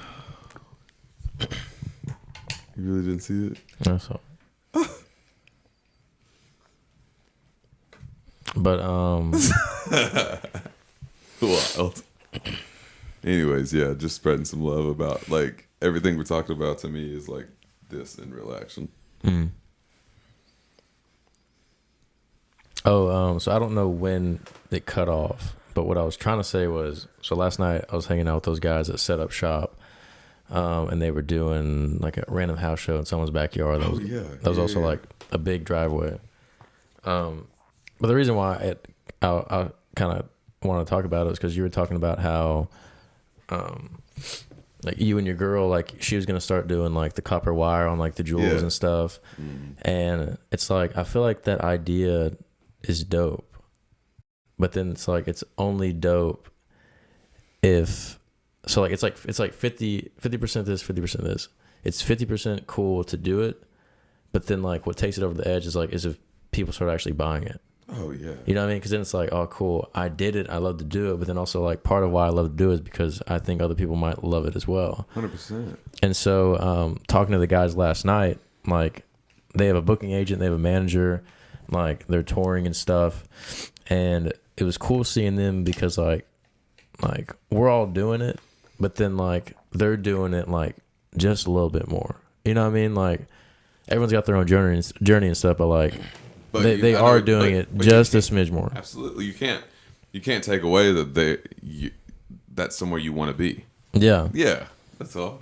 And so it was cool New seeing steps to the journey. Exactly. Yeah. And so it was cool seeing that, because obviously we all know it's possible, but sometimes we all like lose sight of like what that possible like tastes like, even looks like, what it looks like, what it tastes like, all of it. Like, and so it was cool just like seeing that last night, because I was like, especially when you've had experiences telling you what it's not, trying to tell you what it is. Yeah. It's like, no, this feels wrong in my soul to a deep level. Yeah. Because like they played a house show, people showed up, they made a little money, had fun. You know, they've got talent to begin with, so it's like it was just dope. Yeah. But it was just cool because it was like, you know, because like we all have different ideas, like whether it's like making like little toy Daniels and shit like that. Sure. Like, it's so cool to see stuff like dreams like actually work, because I feel like not a lot of people get the taste when it actually works, because it does take a long time. But motherfucker, I think a lot of the work is simply not quitting. Yep. Like for me, the most work I've done in all this is not give up on my dream yet. I have not been on my, because I've had this dream for so long. Yeah. And action has just now started. Yeah. It is just now giving me the slightest smell that holding out is worth it. It's a lifelong process. Everything else was just something deep in my soul. Just that felt like however you gotta swindle life to work out. Like, because like at times we talk about swindling, but I mean this innocently, man. Like I just mean like the pressures from your supervisors of life, whether they're parents, friends, parents, your peers, teachers, everybody saying not that way. Everybody being like, but you got this talent, but you got this. But your soul just ain't saying that. Or, you know, the people that are like, oh, where's the money? Where's the revenue?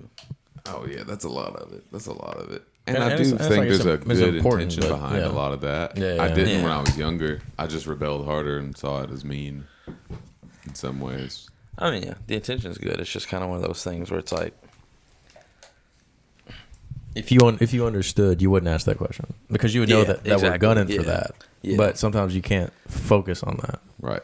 Because like, you know, if you work at McDonald's, like there's a reason why you have, you know, 3, 4, 5 different jobs within that 4-wall area.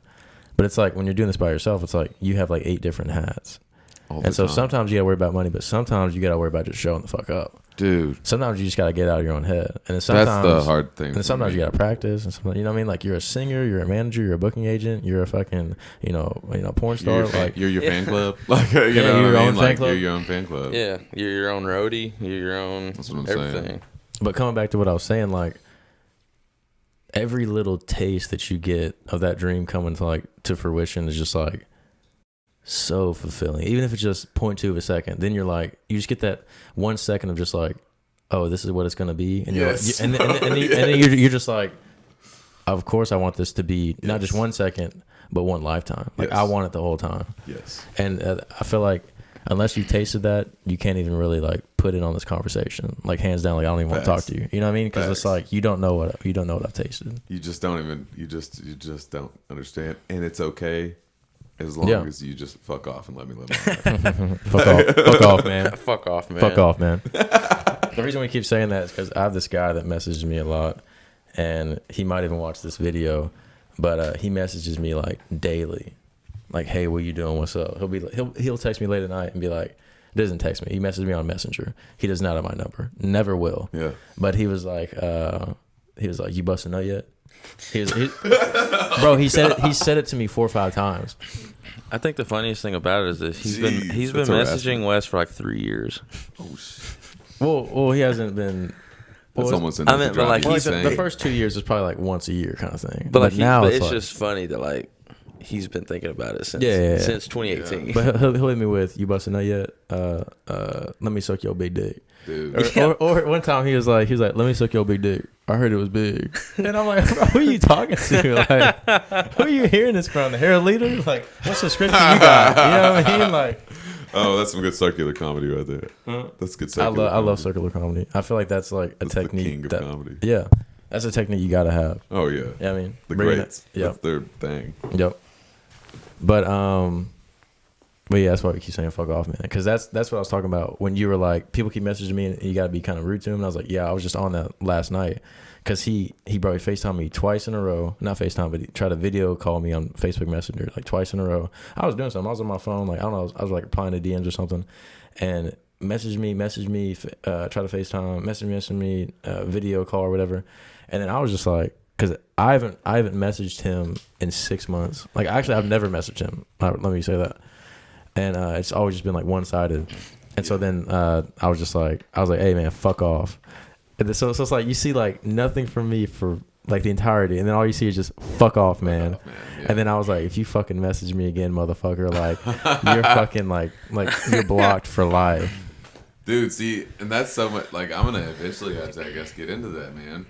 Because, like, what you're saying, what brought that up was, I just cannot, I'm just now starting to learn how to deal with people feeling entitled to my attention over my own art, over my own business. It's all the same to me. My own, like, the own castle I'm trying to build. Yeah.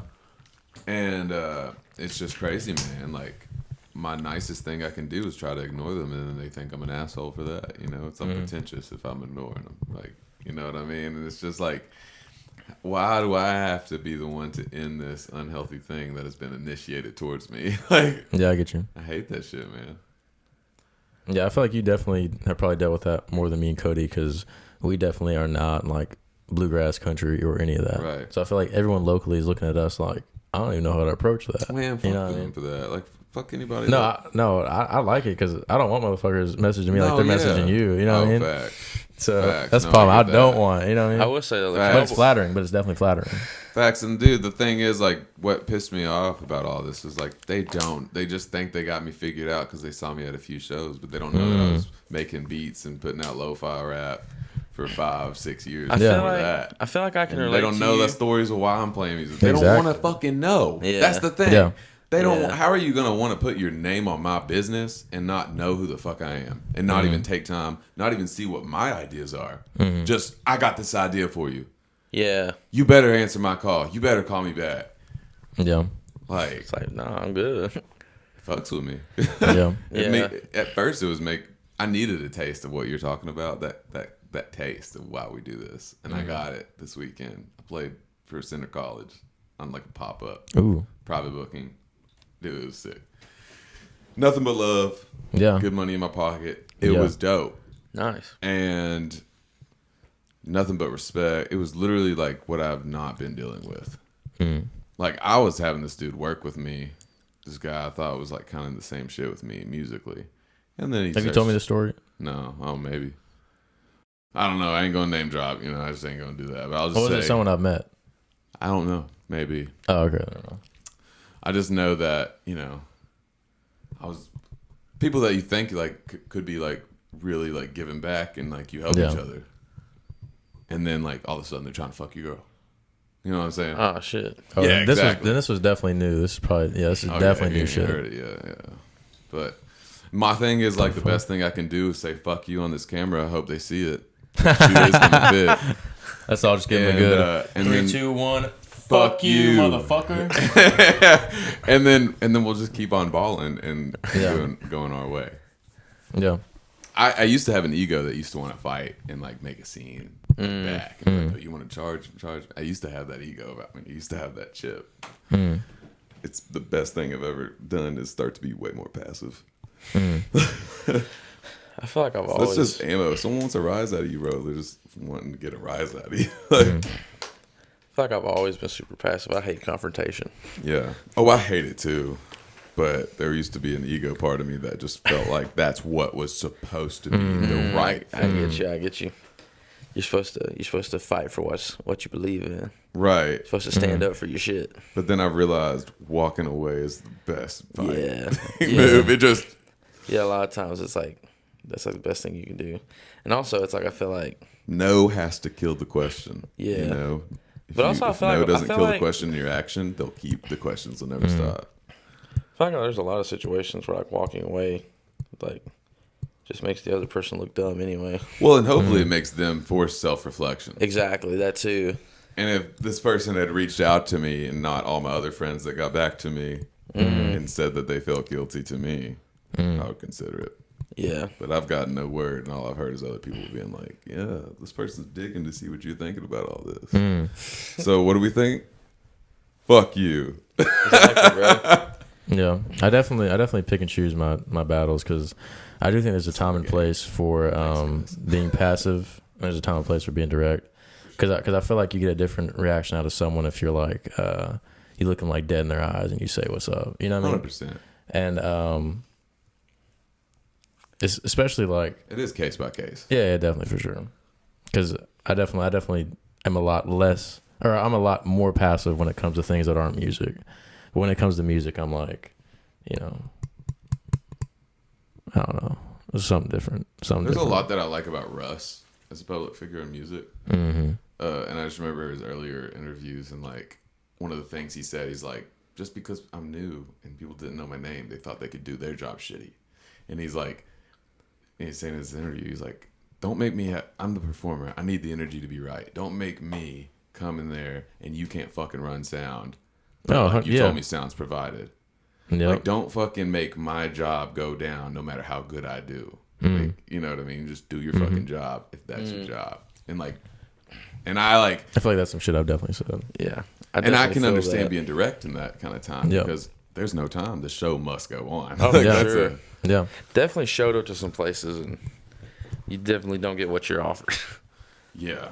that was the start of my first, dude, I was so lucky that when I started putting out this acoustic stuff, like performing and like really just like trying to sing and like write my own stuff like that. Yeah. And again, it's like I kind of think there's like some kind of higher providence that brought me to it because I'm like never saw myself here until I was here doing it. Yeah. And that's what we were talking about when we first met Austin City. Yeah, exactly. We instantly connected. Yeah.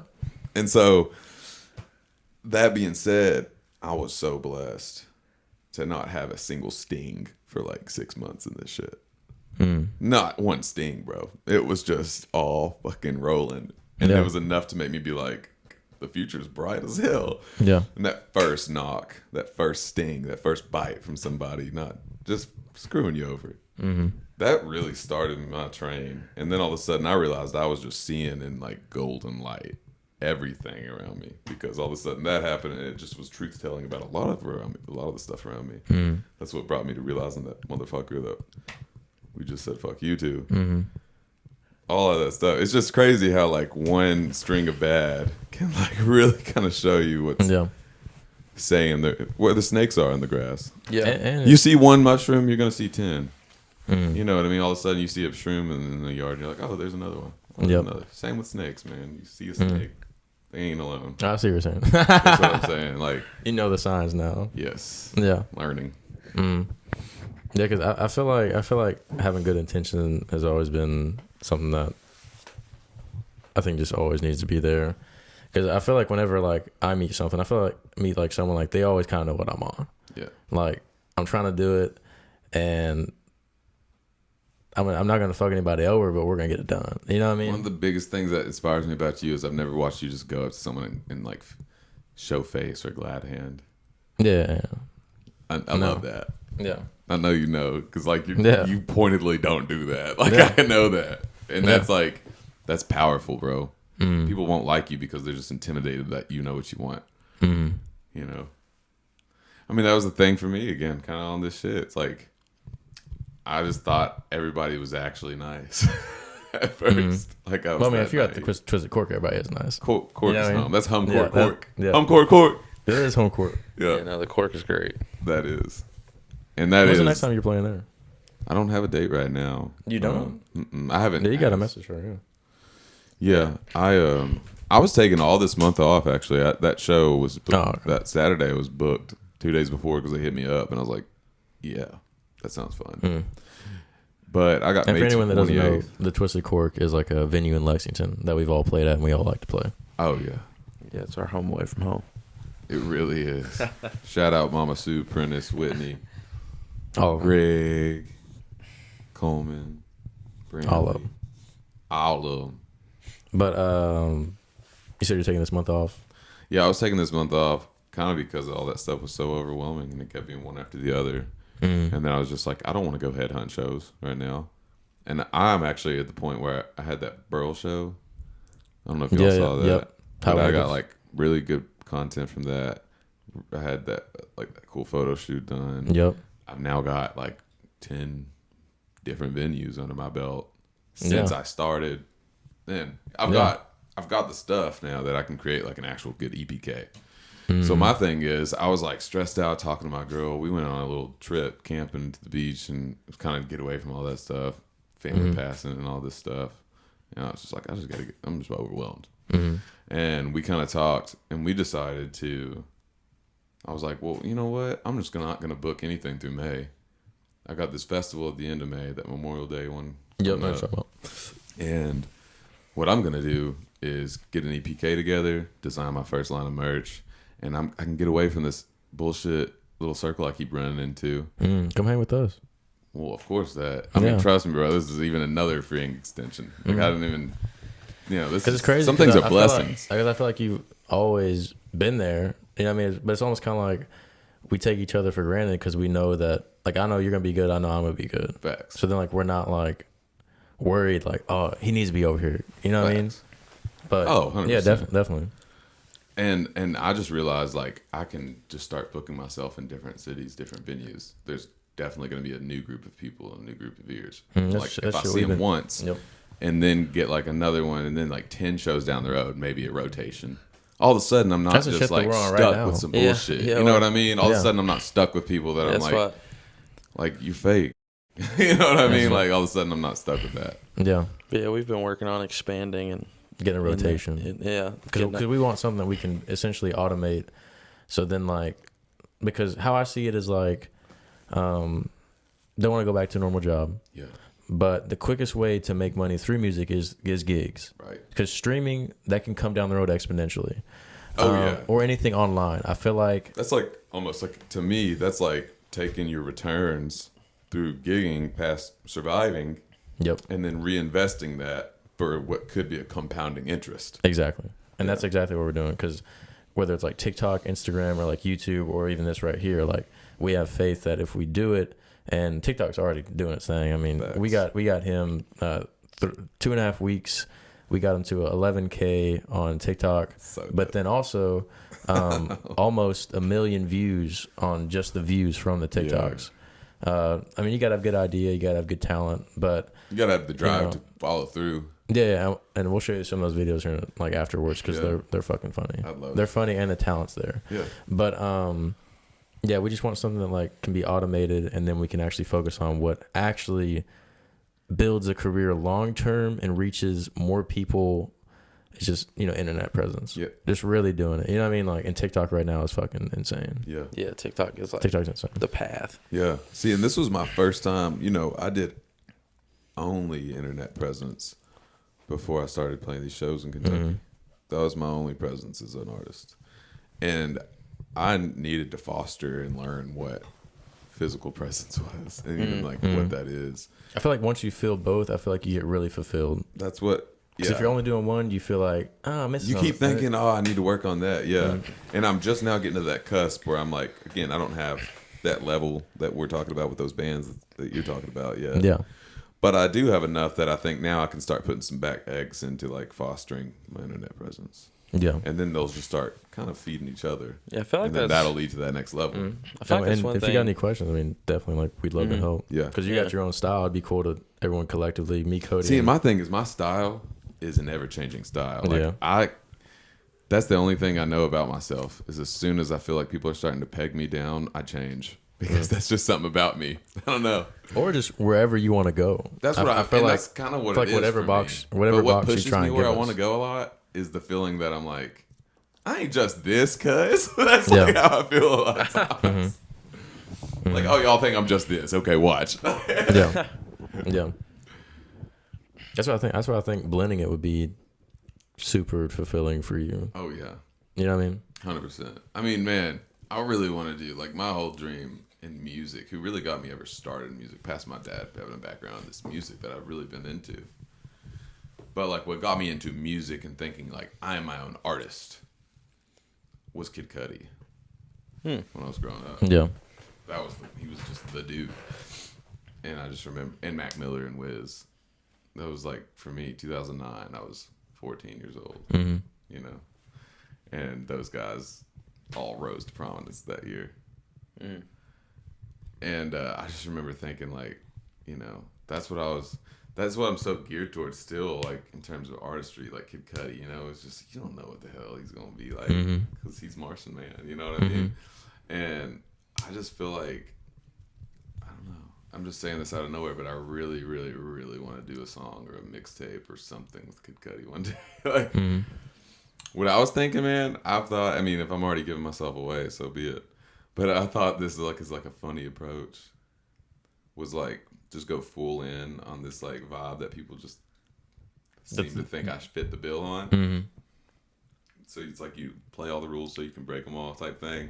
And as soon as like I'm at the top of something like that, I'm like, I just drop star-studded mixtape. Like just star-studded mixtape. Yeah. You gotta working on the low gotta NDA agreements. Like no one's able to like say Yeah. shit. You got to pull a T Swift. Yeah, right. Yeah, facts. That's funny.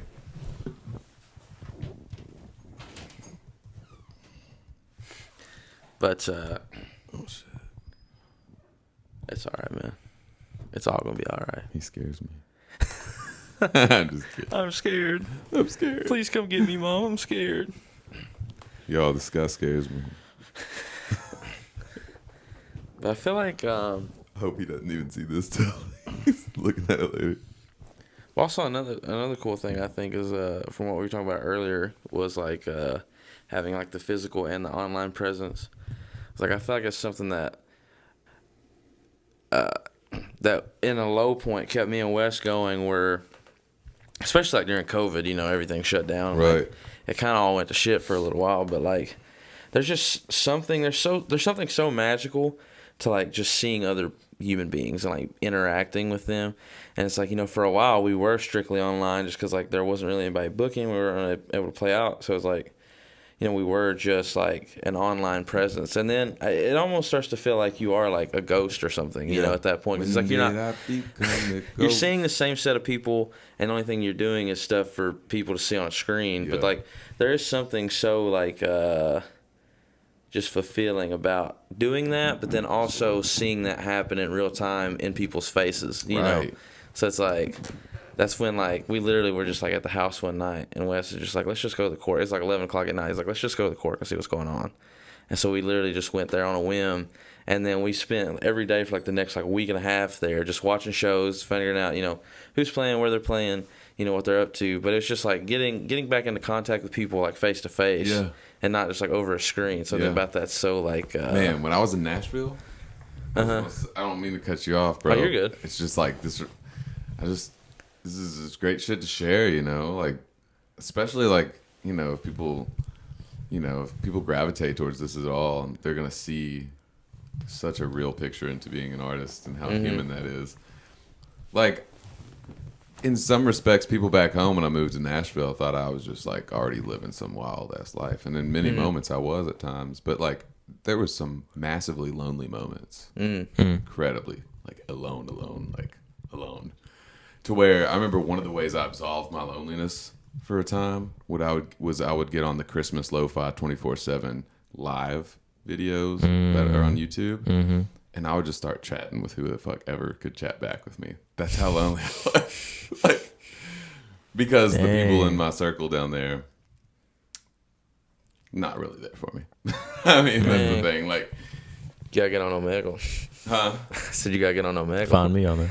Right. You gotta go and talk to Wes. And like, I'm not talking about Brandon Moore from Howie Nails. I love that guy. Sorry. Yeah. I don't even mean like on a surface level the way I could be to people that I couldn't connect with. But like even the people I thought I could connect with, you know, at times there was just some lonely moments when you're like, man, is there anybody that's actually like here for me the way I want to be there for them? Yeah. And like, you know, you get to a distrustful place, man. I literally like I got on the live chat at like on the lo-fi 24/7 YouTube live videos and would just be like talking to who the hell ever that was. Like sometimes what I was gonna say with that is like, yes, you crave that face to face sometimes, and sometimes digital is such a like, thank God, you know what I mean? Like that the internet exists. Oh, for sure. Like to me, that was just like, yeah. I feel like the internet is like an incredible blessing and a great curse in that way. Well, and I lived on a street where, you know, don't get me wrong, I was friends with some of my neighbors, but like, it was also just a flight risk just to try to, like, the street I lived on, I was like, go knock on a neighbor's door. You don't know what you're going to get into. You know what I mean? You like, it was a rock and a hard place at the time. It's just interesting to think about that. But like, that's pretty awesome. I love that you guys decided to do that. I kind of remember I was talking to Greg, and he was like, Wes and Cody's been coming over here a lot. And then randomly called Wesley a couple times, and I think the first time he was telling me he was playing over there again, and I think it's awesome. Because it's like, I don't know, once you start looking at it like it's a game, but then also a game where like you factor in like respect. Yeah, I mean, then it's like, okay, like we can win this, right? You know, because there's the right way to do things. Just be a good person. Yeah, it doesn't mean it limits your art.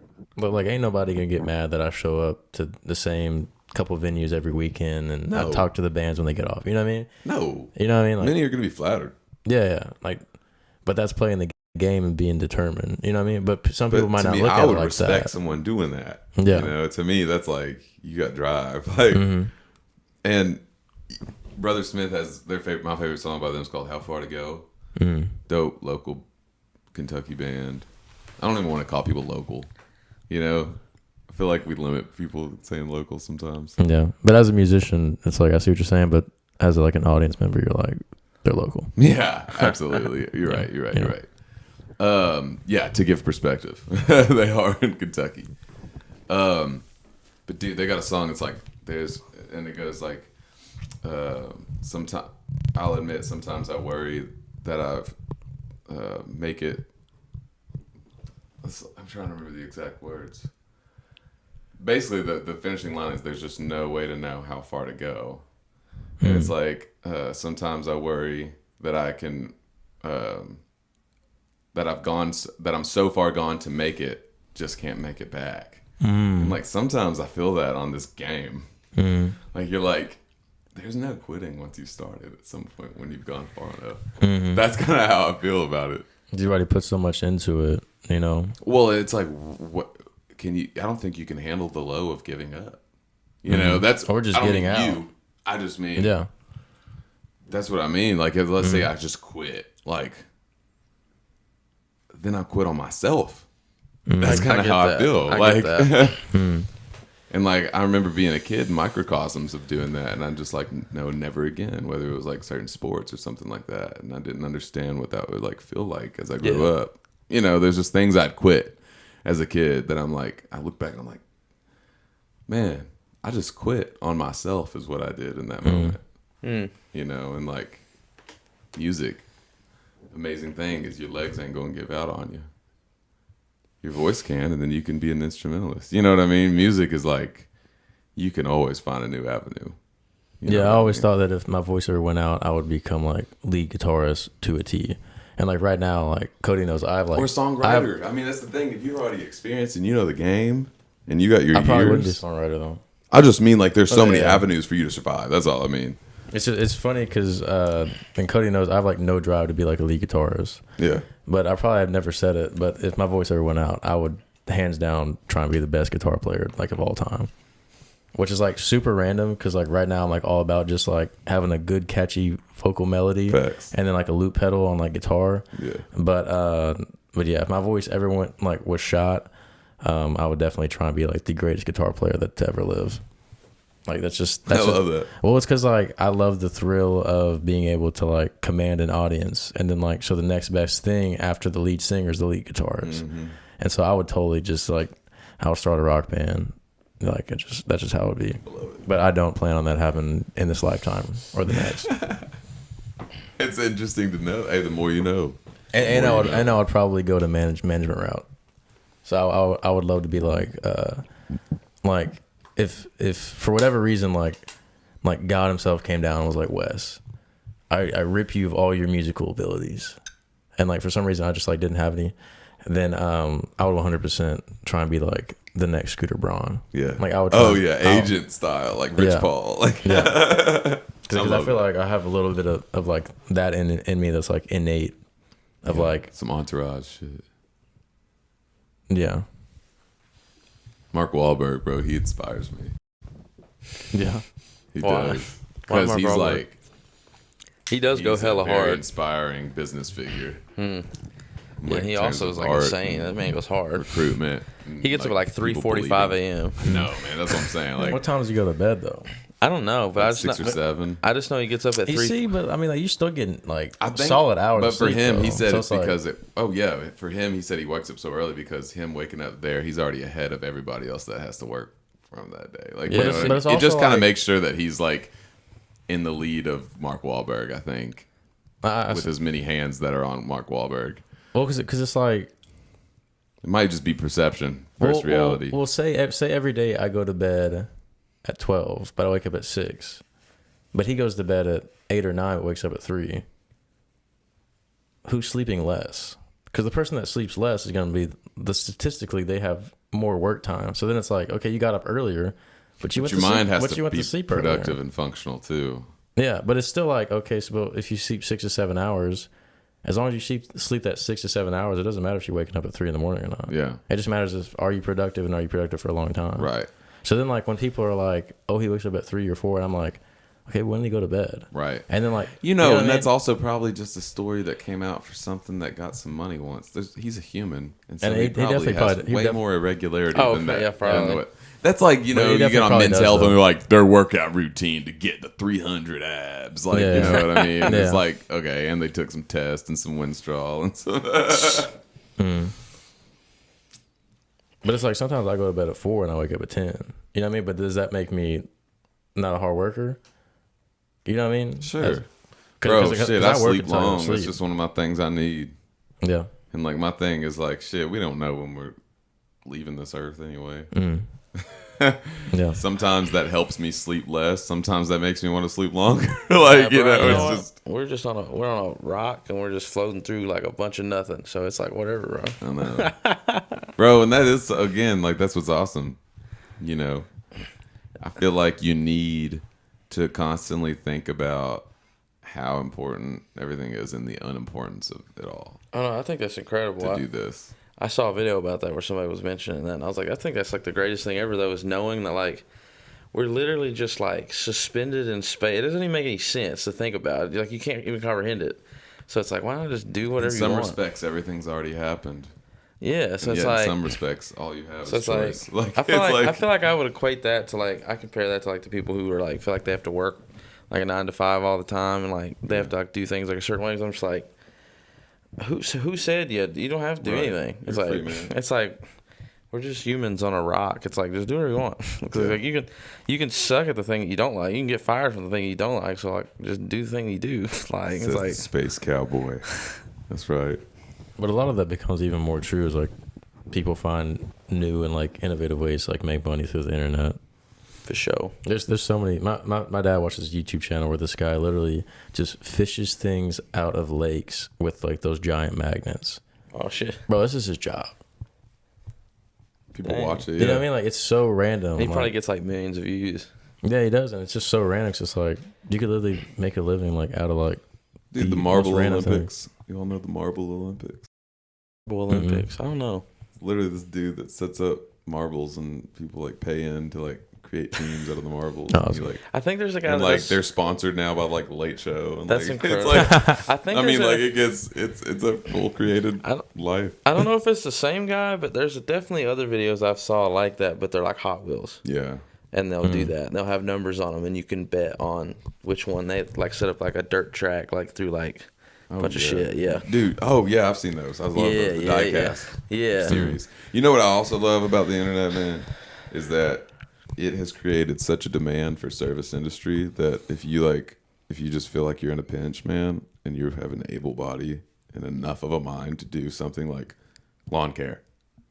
I'm not putting disrespect on that. That's what I've done when I first moved back here to start generating income. Was I still wanted to be a free, behind my own hours, behind my own whatever. I just didn't. I wanted to be in charge of my name, and like ever since our generation, like the older people who only had stuff like that to do for a career, in some respects, they're getting older, and us young cats are all looking towards the digital age. Mm-hmm. Yep. And lawns are going to keep getting too tall. Plumbing's still going to need to keep getting fixed. Too. Yep. Paint's still going to need to be done. Yeah. Power washing. There are so many things that, dude, if you just could invest in like a $2,000 power washer, put it on your truck, make a magnet decal, magnet one. You don't even got to keep it on there. It can be your personal truck. And you just drive around and go live your life and wait for leads. Go do your work. You know what I mean? And you can turn that into you're hiring someone else to do that for you, but it's under your own business. And you can draw benefits during that while you're playing shows. Eric Bolander in Lexington, he's a high school art teacher. Yeah. You know, I mean, he's getting full benefits. He's helping kids. He's inspiring them. Austin was in his class in high school, funny enough. Yeah. And he's like, you know, that gives him a lot of security behind what he's chasing. That's true. And what he does gives him a studio and time to still have his own independent mind behind what he's doing. Like, and I just think that that's what's cool about the internet is it took away so many middlemen, created so many more opportunities to be one in some respects, and it also created more demand and more supply. Yeah, honestly, in all ways possible. I'd rather do like more of like that physical work than being like fucking fast food or a server. Same. Because I was a server, but I was a server and bartender for like 5-6 years, bro. I'm broke from working with the people. I mean, like it broke me is what I'm saying. Like I don't want to go back. Yeah, man. No. Yeah, we've served at the same restaurant, which Wes was there way longer than me, but where was y'all at? Carrabba's. No shit. Yeah. I was Carrabba's. That bread and I was oil. I was there for like a year and a half. Yeah. I was at Pizza Pub down in Danville after college. And what was it called? Bluegrass Pizza and Pub. It was like a Jerry Garcia Is it still open? Shrined pizza pub. Yeah. We should go throw a show. Just be a hippie there. Pack it out. Man, I got to talk to Colin. I think I might have made Colin mad because I started playing across the street at their competition. Oh, okay. So you're saying. Sorry, Colin. I love you, bro. He's the owner. Yeah. But no, I bet I could talk to him. We could do it. Hell yeah. But man. Are you thinking about getting a band together, or do you just like doing the solo acoustic right now? I do want to do have accompaniment. Because right now, at times I just don't want to limit not having it. But right now, it doesn't make sense for me monetarily. Yeah, I get you. Yeah. On a strict paying my rent. I feel that. Like the limited capacities that are still going on in a lot of these places.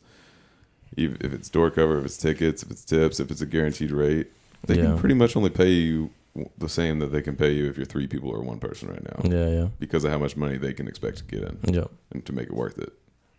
And so because of that, like, you know, you've seen big names doing just one-man stuff now. Like Cody Jinks doing acoustic shows. Whitey Morgan doing acoustic shows. Like, these are some of those outlaw country dudes that play around here, and they'll come to, like, Bluegrass Barrel House out in Richmond. And $25 a ticket. They play for 1 hour. There's a band that opens and closes for them. But they come up and they play as one person. You know? Well, aside from money, if you were just speaking like creatively and just like musically on like a performance level, would you want a band? There's a lot of me that would, yes. I will say this. I played with Brother Smith at Chevy Chase Inn one night. That was way too cool. They were just such good musicians that they just heard me begin the song and accompanied it. And it was awesome. We made 3-minute songs turn into 6-minute jams, passing it back and forth. I was like, this is what that adrenaline.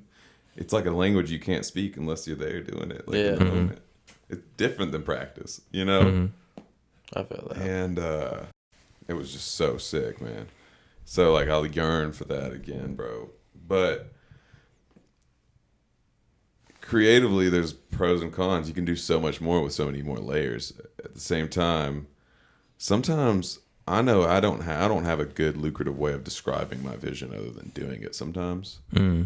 And it's just going to take a special person to work with me if they want to be in my band, like, and understand what that has to be sometimes, unless from the beginning of the creation of the band, we're all like have tenets of like, this isn't Daniel Cain's band. This is all of our, this is a band, and everybody's equal input comes to like unanimous agreement. Otherwise, man, like I'm just scared I'd be a little bit of like a John Fogerty, just kind of like, it's got to be this way, and I can't exactly tell you how to do it. Which is what I hear. You know what I mean? Like sometimes I could see myself maybe getting a little perfectionist over it. Yeah. Even if it's just on timing things and stuff like that. I don't know. I do want that. It's just like I know I feel like once you dive into it and you get a taste, you're gonna learn. Exactly. And like the thing is, like I just gotta start putting it out there that like I would like some of that. Mm-hmm. It's just it ain't hit me in the face enough to really want to chase it yet. And also, it's like you do gotta read them. You do have to meet like the right people. That's true. And like I think that's I'm starting to meet people where I'm like, okay, you seem like so much like I can just be so much more comfortable. Like I keep meeting people, like that's what my feeling is. Mm-hmm. And that's might not be the person, it might be me as I get more experience just doing it solo anyway. Now it's like, okay, now I can entertain that idea. Yeah. But like as someone that was like strictly in the studio or a bedroom studio or what, I didn't feel confident to even have accompaniment yet because I'm just like, well, I just overdubbed everything. You know what I mean? It was all half the time either digital production, and then even if that, it was a digital production, and then I had a homie go in and play guitar over it on the metronome with the headphones in, or I did. But it's different than like everybody being like geared up for a live performance. I never done that except for when I played with those guys. It was sick. I would love it. In short, I just got to know that like I can be comfortable around the guys. I did that single mic session out in Prestonsburg. Yep. And it was awesome. Thank you all for the opportunity. I was a nervous wreck. Absolute nervous wreck. And it was just because I went ahead and told myself I wasn't allowed to be myself. Yep. I didn't know if I could just be like myself would have, if I had a bad take, I'd like to be like, fuck. Sometimes, because that release just feels good to get my head right. Like I might just be like, fucking damn it. Like, and there I just felt like I had to be like a server in the sense that I felt like I had to be like polite and kind of cater to them. And I meddled with my own like artistry that way. I feel like that.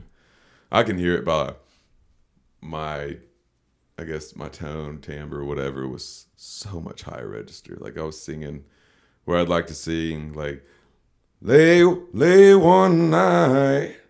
I was like, lay one night. And like, I like that on sometimes, but I was just doing that because I could not breathe enough to sing down here. Yep. I was singing out my throat. Wasn't saying it with my chest. So I've gotten good feedback from that stuff already. But like, I look at that stuff and I'm like, oh, But a lot to me, I look back and I'm like, it's just because I didn't feel like I could be myself. But I'm not blaming them at all. I think that was just me being new doing that. Was like the first time doing something like that. Yeah. Because I asked that question because like I don't really think about that stuff because like I got the loop pedal, so it's like if I want to be a band, I can be a band. Sure. If I don't want to be a band, I'm not going to be a band. Sure. So it's like whatever. But because I was talking to Cody about this before we even came up, I was like, "What do you think as far as like getting your band together?" Because like he wants a band, and obviously same thing like with like you is the same thing with us. Like monetarily, like we'd rather not pay out a lot of people. Right. And my cut would still be the same, but I don't want to and he doesn't want people taking from his cut. You know what I mean? Because I'm still gonna be one man band, but right. But it does like long term. I feel like people gravitate towards, at least in this area, from what the fuck I've seen, is like people like bands. Yeah, they do. I think a lot of people don't like the idea of having all the attention on one face, like on them. Like I think it helps people feel like they're spreading the risk sometimes. Yeah, I mean that's what the band felt like. It felt like the song carried itself when I played it with those guys. Yeah. And I was like, this is the magic behind a band. I felt so open to do so many different things during that. It was just like a dramatic difference because when you're the one man, you hold it all together. All eyes are on you. Yep. It's rare for it to be like this, but I'm a person that loves that. Like I actually feel like I kind of thrive off that. Like it makes me, it gives me an edge to really sling that note, to really put it out there, because I'm like, dude, I got one person on stage. I got to put a lot of energy out. That's how I feel like that. So I try to make it work for me. But I really do want a band. Like, it's just like, because I want to play with sound. I want to do it for the fun of it. That's the thing. I'll say this. I want a band for the fun of it. Yeah. For the business of it, it's a lot of reasons that tell me I don't want to. Yeah. It just sounds like headaches, fights, like, and less money. It's definitely hard being in a band. I was in a band for like four years. It's definitely hard. But like at the same time, there's probably things that like, it's great, but it's also hard. yeah. Like, it's great because, like you said, like the fun of it. Obviously. But there's a respect to being in it. Like, you've done it and I haven't. And I'm like, low-key, I'm like, man, you've done that. That's cool. Like, that's how I feel. Like, but like, there's obviously like, there's like a fun that comes to it because you have those people. It's like, too, at the time that I was in the band, it was in high school, but like, we were kind of doing like a lot of shit, but we ended up breaking up for like, you know, drug related reasons. But at the time, it was like me and the drummer, we kind of like learned together. So then it was like, it did get to that point where it's almost like you're reading each other's minds. It's like you could literally just start playing something, the other person just starts playing it. You don't even have to say anything. So it's like that kind of thing is like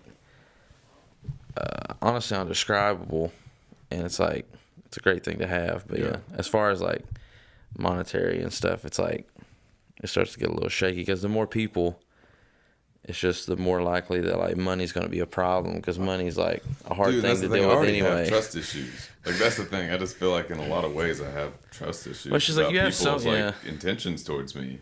You just and have, so it's just like, who's gonna be like the one to like try to like stab me in the back of my own damn band? Like, you know what I mean? What I was dealing with that shit, I keep saying fuck that guy, is like, really thought that guy, I thought it was gonna be cool because it's like you have a band in the sense that he's not sharing the stage, y'all are just sharing your packages. You know what I mean? For the most part, meaning like his name influences your name and your influences him. You all both get reached out by different places, and you can both be like, yeah, you should book him too. And then you're both telling like, yeah, I told them this much an hour and they bid, like, do that. You know what I mean? And it's like, that was cool. I really thought it was building something. And then all of a sudden it's just like, dang, why'd this have to be some alpha overman dumbass shit? You know, like mono y mono shit just fucking fucks shit up. The stage can be bigger, man. People try to build taller fences. Well, it's because, I mean, I think a lot of people have tasted that dream, but they haven't tasted how large it actually is. And what I mean by that is like, I feel like some people are fighting over crumbs. You know what I mean? That makes sense. But the pie is so large that like, there's no need to try and flex on somebody. Right. Bro, it's huge. Do you understand? You can live so comfortably on $70K a year. Oh. And some of these artists are making like, you know, fucking millions. Yeah. Like, bro, the pie is so large. Absolutely. You know what I mean? And obviously, like, absolutely, I want as big as a chunk of the pie as I can get, but it's still kind of like, you ain't never got to fight over crumbs. You know? What that makes me think of is just that I've been blessed and had opportunities that have helped me see the world outside of Kentucky. Yeah. It's a lot of things that Kentucky scene cannot share. A lot of people can't say that. A lot of people in Kentucky have not been fortunate to get out much past the Bible Belt or wherever they all vacation but not travel. Or just the local scene, too. But that's as a musician. I mean the local scene okay, themselves. A lot that I know that they just come from backgrounds that it just didn't lead there. Yeah. It's like, it's holler or swaller, you know what I mean? And that's cool. Don't get me wrong, I love it. And I'm for the culture and I want to like help. I would love to be in a position that I can like help. Even if that's just inspiring. But I was able to see how big the pie is just by seeing some of the world during growing up. Yeah. Like, I had a couple opportunities that took me to Chicago, and then it was around a bunch of kids my age, but nobody was from the South. Yeah. It was either international or from the Northeast or from the West Coast. And I was the one kid representing the South. And then I went abroad in England. You know, you just see how different culture is, and all of a sudden it's so easy to try things because you're like, who gives a fuck the next town over? But I think like a lot of the stuff that I've dealt with, it's like I can look back and see that they're fighting over crumbs because they think that's the pie. They don't see how big the pie is. Nope. go get away from it and realize that no one knows who your fucking name is. Exactly. It's an ego thing half the time. That really is what it is. Like, everyone thinks Tyler Childers is God out here. And I think Tyler Childers is awesome. I'm a huge fan. But there's plenty of motherfuckers in this world that don't know who the fuck Tyler Childers is because that type of music would never reach those ears. Would never reach it. And then even if they did hear it, they would brush it off as like... Or they would just hate it. Yeah. And that's okay. And he doesn't give a fuck. Yeah. Yeah. You know, this is nothing disrespectful to him. This is just like using a good example of someone that is mega in so many minds here of people that play music. Yeah. And they like, I feel like people like stifle themselves by putting these giants like in their head, like as if they're looking down as something they have to attain to. Yeah. And it can just be completely different. Yeah. And you guys already know that. I'm preaching to the choir. Y'all literally utilize that. I mean, like, if anything, y'all are reinforcements of why I believe that. Like, y'all can just be like, yo, there's a different pond. We're just going to go through our lines out here. Yeah. I love that. I love that. But, I mean, this is kind of a tangent, but we were talking about, like, rotations or, like, cycles as far as, like, music goes, like, getting something, like, going every, like, once a month, playing the same spot, but having, like, 10, 20 of those lined up every month. So it's like, you don't even got to think about it. You just show up, like, the first Friday of the month or whatever. Yeah. But, because right now, because it's almost kind of like you don't want to, like, no one knows your fucking name, but also it's like you do kind of want to, like, not play, like, the same spots over and over again. But at the same time, it's kind of like, who fucking cares? But then it's like, well, maybe it matters. It's like, whatever. But right now, we've got, like, a couple spots in Lexington that we do, like, once a month. We got a spot in Winchester that we do once a month. Because right now, it's like Lexington's home base, and there's Winchester and Richmond. Then there's Louisville and Cincinnati. And then outside of that, it was, I think... Nashville, Indianapolis, and, I think. I think they're both 3 hours away, if I could be wrong. Oh, yeah, because it was... And then I think outside of that, it was, like, Chicago. Yeah, because it was, like, Inner Circle, which is, like, 30 minutes around. Yeah. So, like, Richmond, Winchester. Then there's hour away, so... Florence, Covington, Cincinnati, and Louisville. And then there's 3 hours... 3 hours Bowling Green, Nashville, and probably Indianapolis. Then there were 6 hours, which was St. Louis, Chicago, and ATL. And don't forget, bro. There's a lot of ears you can reach in the Carolinas. Asheville, huge music city, huge electedness. They were just seeing you the way you're dressed, and be like, "Who the fuck are you? What do you sound like?" I swear, that place is so cool.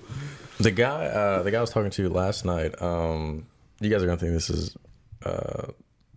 I feel like the beach scene could be cool too. Going down the whole Myrtle Beach line, trying to just set up shop, especially if you're like packed light. One man I was thinking about that too because we went to Florida at the beginning of the month and stayed for like 5 days, and there was like a bunch of places out there on the beach that like everywhere I looked, it'd be like live music, like all through the week. They'd have like their schedules, and I'd be like, it'd be so cool to just go down there and just like. You know what? We should go to England. That's the thing, man. You know how many acts in America have just like blown the fuck up in England and then came back? No, I literally think that would be me and Cody's story. Like literally, because like we do, like, and like I know for me, like my sound is as if you took a boy band and you put it into one person. Like that's kind of like what it is, like catchy, but like vocally kind of like a little bit higher than like a normal. You know what I mean? Like it's what it is. But like every time I play in Kentucky, it's like I don't know, like they like country, and I haven't gotten to taste a spot that like likes pop. Right. And it's like they still like respect me and appreciate just being it. American, bro. Yeah, in England, you're different, and you're like just different already. Man. You're American. You got a little bit of like country accent because like even like I don't think they don't think you came from Minnesota. That's for damn sure. And so then, like, I'm singing pop music as like a boy band member, and then fucking, you know, like, I think I would go well over there. I think so too. The thing is, I think about anything that we would do would go over well over there. Mm-hmm. I just remember that's one thing I can remember from being there was just how vexed they already are. It's kind of like, man, like you've got them in the palm of your hands. It'd be the same if like some British girl came over here and started singing in Kentucky. You know what I mean? All of a sudden they're like, cool. Shit. You know, like word would spread this pretty is fast. cool. Yeah, exactly. Especially if they're good. And the good thing about England is like so many people, such a powerful economy in such a smaller land size. You can reach so many different cultures by taking a 20-minute train. You know, like, And London too. Yeah, that's what I mean. I mean, like, yeah, anywhere kind of like in London, there. Manchester, Liverpool, Cornwall, like, and then like you go outside of Scotland, Wales, or you go 2 hours right here, you're in France, Italy, like, Yeah. Fuck, you're about to make me just turn these computers off and just book a fucking flight. bro. Seriously though, because like I love Ed Sheeran. Yeah. And like he always talks about like Liverpool, growing up and moving from I'm blanking on where he was born, but he went to London, Yeah. just like all those little spots, and he said that he would just.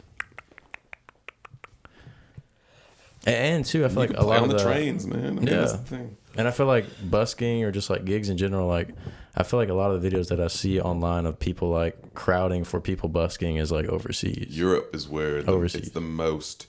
Yep. It's the most crowd bringing like places. Because it's the old world, and everyone's on the grand tour. You know what I mean? They're just going to see all the times of civilization where it was a strong republic, and now it's pretty buildings and figureheads, you know, and good food. And they speak English, which is great. that's why. So that's why I home it's based super in different. England when I went abroad, was I was just like, I want to learn about different culture. I am absolutely ass at foreign language, and I don't want to learn that way. I I'm think having it's a like- headache the whole time. I was like, I'd like to go visit places that I don't know the language. I was like, but where I go rest my head for this 4 months or whatever I was there, I'd like to like be around people I can be like, hey, where's this? And they can just tell me where it is. Yeah. That's something cool too that I haven't really thought of, because like Australia too is like those places you can go to and they speak English, but it's different enough to where like you're gonna get like that out of country experience. Yes, it was more trippy to be in England than Italy. Italy, it's obviously different. They don't speak the same language. Oh, yeah. It's everything is different. In England, it's like, am I in a Rick and Morty episode? And it's like just somewhat of an You feel alternate like you're- dimension. Yeah. Like, Alternate I see what you're reality, saying. yeah. Like you're like, I get it, and yet in some way, it's like I get it 98%, and then Yeah. you're like, there's 2% I just don't fucking get. Like, and you see all the parallels of like how their republic works, and you're like, it's all basically the same. Like, like damn, they treat the Indians and the Turks there like America's treated the black people. Like, you know what I mean? Like, there's classism, racism over there. It's just different. Like, you just see it.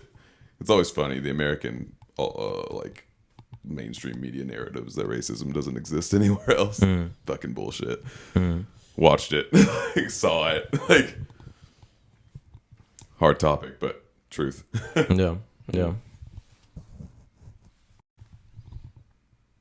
Yeah, fuck yeah. We should keep each other in mind when we're booking shit. Yeah. I feel like we get some dope shit going. Oh yeah, man.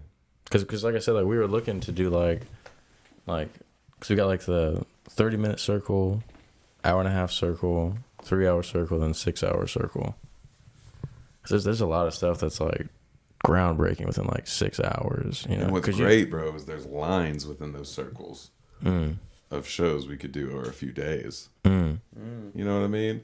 Who's to say we don't do our own little tour that goes to Covington, to Cincinnati, down to Louisville, down to St. Louis, and then hits at Indianapolis, back to Louisville, Yep. back to right here, and they could be different venues each time. Yep. You know, and you just have them booked out and make sure you have the time and the gas money to get from place to place. Yeah. Because that band I was talking to last night, they were like, yeah, this paid the bills for, I think, 5 or 6 guys that was in the band. He said, like, it was paying the bills before COVID. Yeah. And, like, we're just trying to get back to that. But the crazy thing was, like, they didn't have, like they had, like, 1,500 followers on Instagram. Like, it's crazy because, like, you can build a career through gigging. But That's it's how I like, started mine, I feel like. Because, like, yeah, I think I was the one who held myself back beforehand. Digitally, I just got in my head too bad, and I didn't have an environment to get me out of it. I had Yeah. Twitter to make me go deeper in my head. yeah. You know what I mean? Like, Twitter was so unhealthy for me, bro. Like the bubbles of thought I got in there just made me hate myself at night. Like I deleted Twitter, bro. Felt so good. I'll be on Twitter just saying stupid shit. And that's the thing, bro. I was just saying stupid shit, but like it was kind of like I was like, damn, this is hatefully tinged. Like I'm just mad. I just look mad, even if it's not at anyone. I just look like Twitter is a strange place. I will give you that. it looked like a place where my mental illness was definitely in question, and it always is. But like, it was just one of those things where I'm like, I don't think this is helpful to me. Yeah. Let's we've been going for a while. Yeah, man. Let's wrap it up with where can they find you, and do you have anything new going on right now you want 5 or 6 people to know about? So y'all can find me on Instagram at Daniel_Cain. That's CAIN. In 2 N's on that one. Somebody took it. DANIEL_CAINN. Y'all can find me on Venmo sugarcane_95. Cash App at Cash Money DCain95. And then you can find me on Facebook, Daniel Cain Music. I got some stuff on YouTube. If you search my name, just look for this dude. It's on there. And where else? OnlyFans. Yeah, thought about it. Definitely thought about it during COVID times a couple times. Wasn't like too serious, but yeah. And let's see, what's in the works? I mean, in synopsis, man, we're getting our dreams out. Real concrete, what's coming up. Be playing my first festival out on Ohio River end of May. That'll be dope. And then June and July I've got some bookings, but just be looking out. That's really the biggest thing, is not so much the gigging now. I'm gonna start shifting on trying to get into a studio and get things to put on streaming, and I think the gigging is gonna carry itself a bit. Look, now I just don't have to headhunt. I'll just get offered to play places. So as long as that keeps lasting, I'll keep just kind of doing it like that. But man, the hard thing I will say is the last thing is like part of like what's coming up sometimes for an artist is nothing about the art. It's like, okay, now I'm about to enter this mental phase where I like work on the rest of my life. Do you all ever have that? Sometimes, yeah. Yeah. I feel like that a lot. But man, thank you guys so much for having me on here, man. Love these guys. Thank you for coming. Thank you for staying. All right, I don't know how to turn this off. All right. I'm not gonna lie, bro. You said don't look in that, and I've been worried about what's about to come out of that this whole time.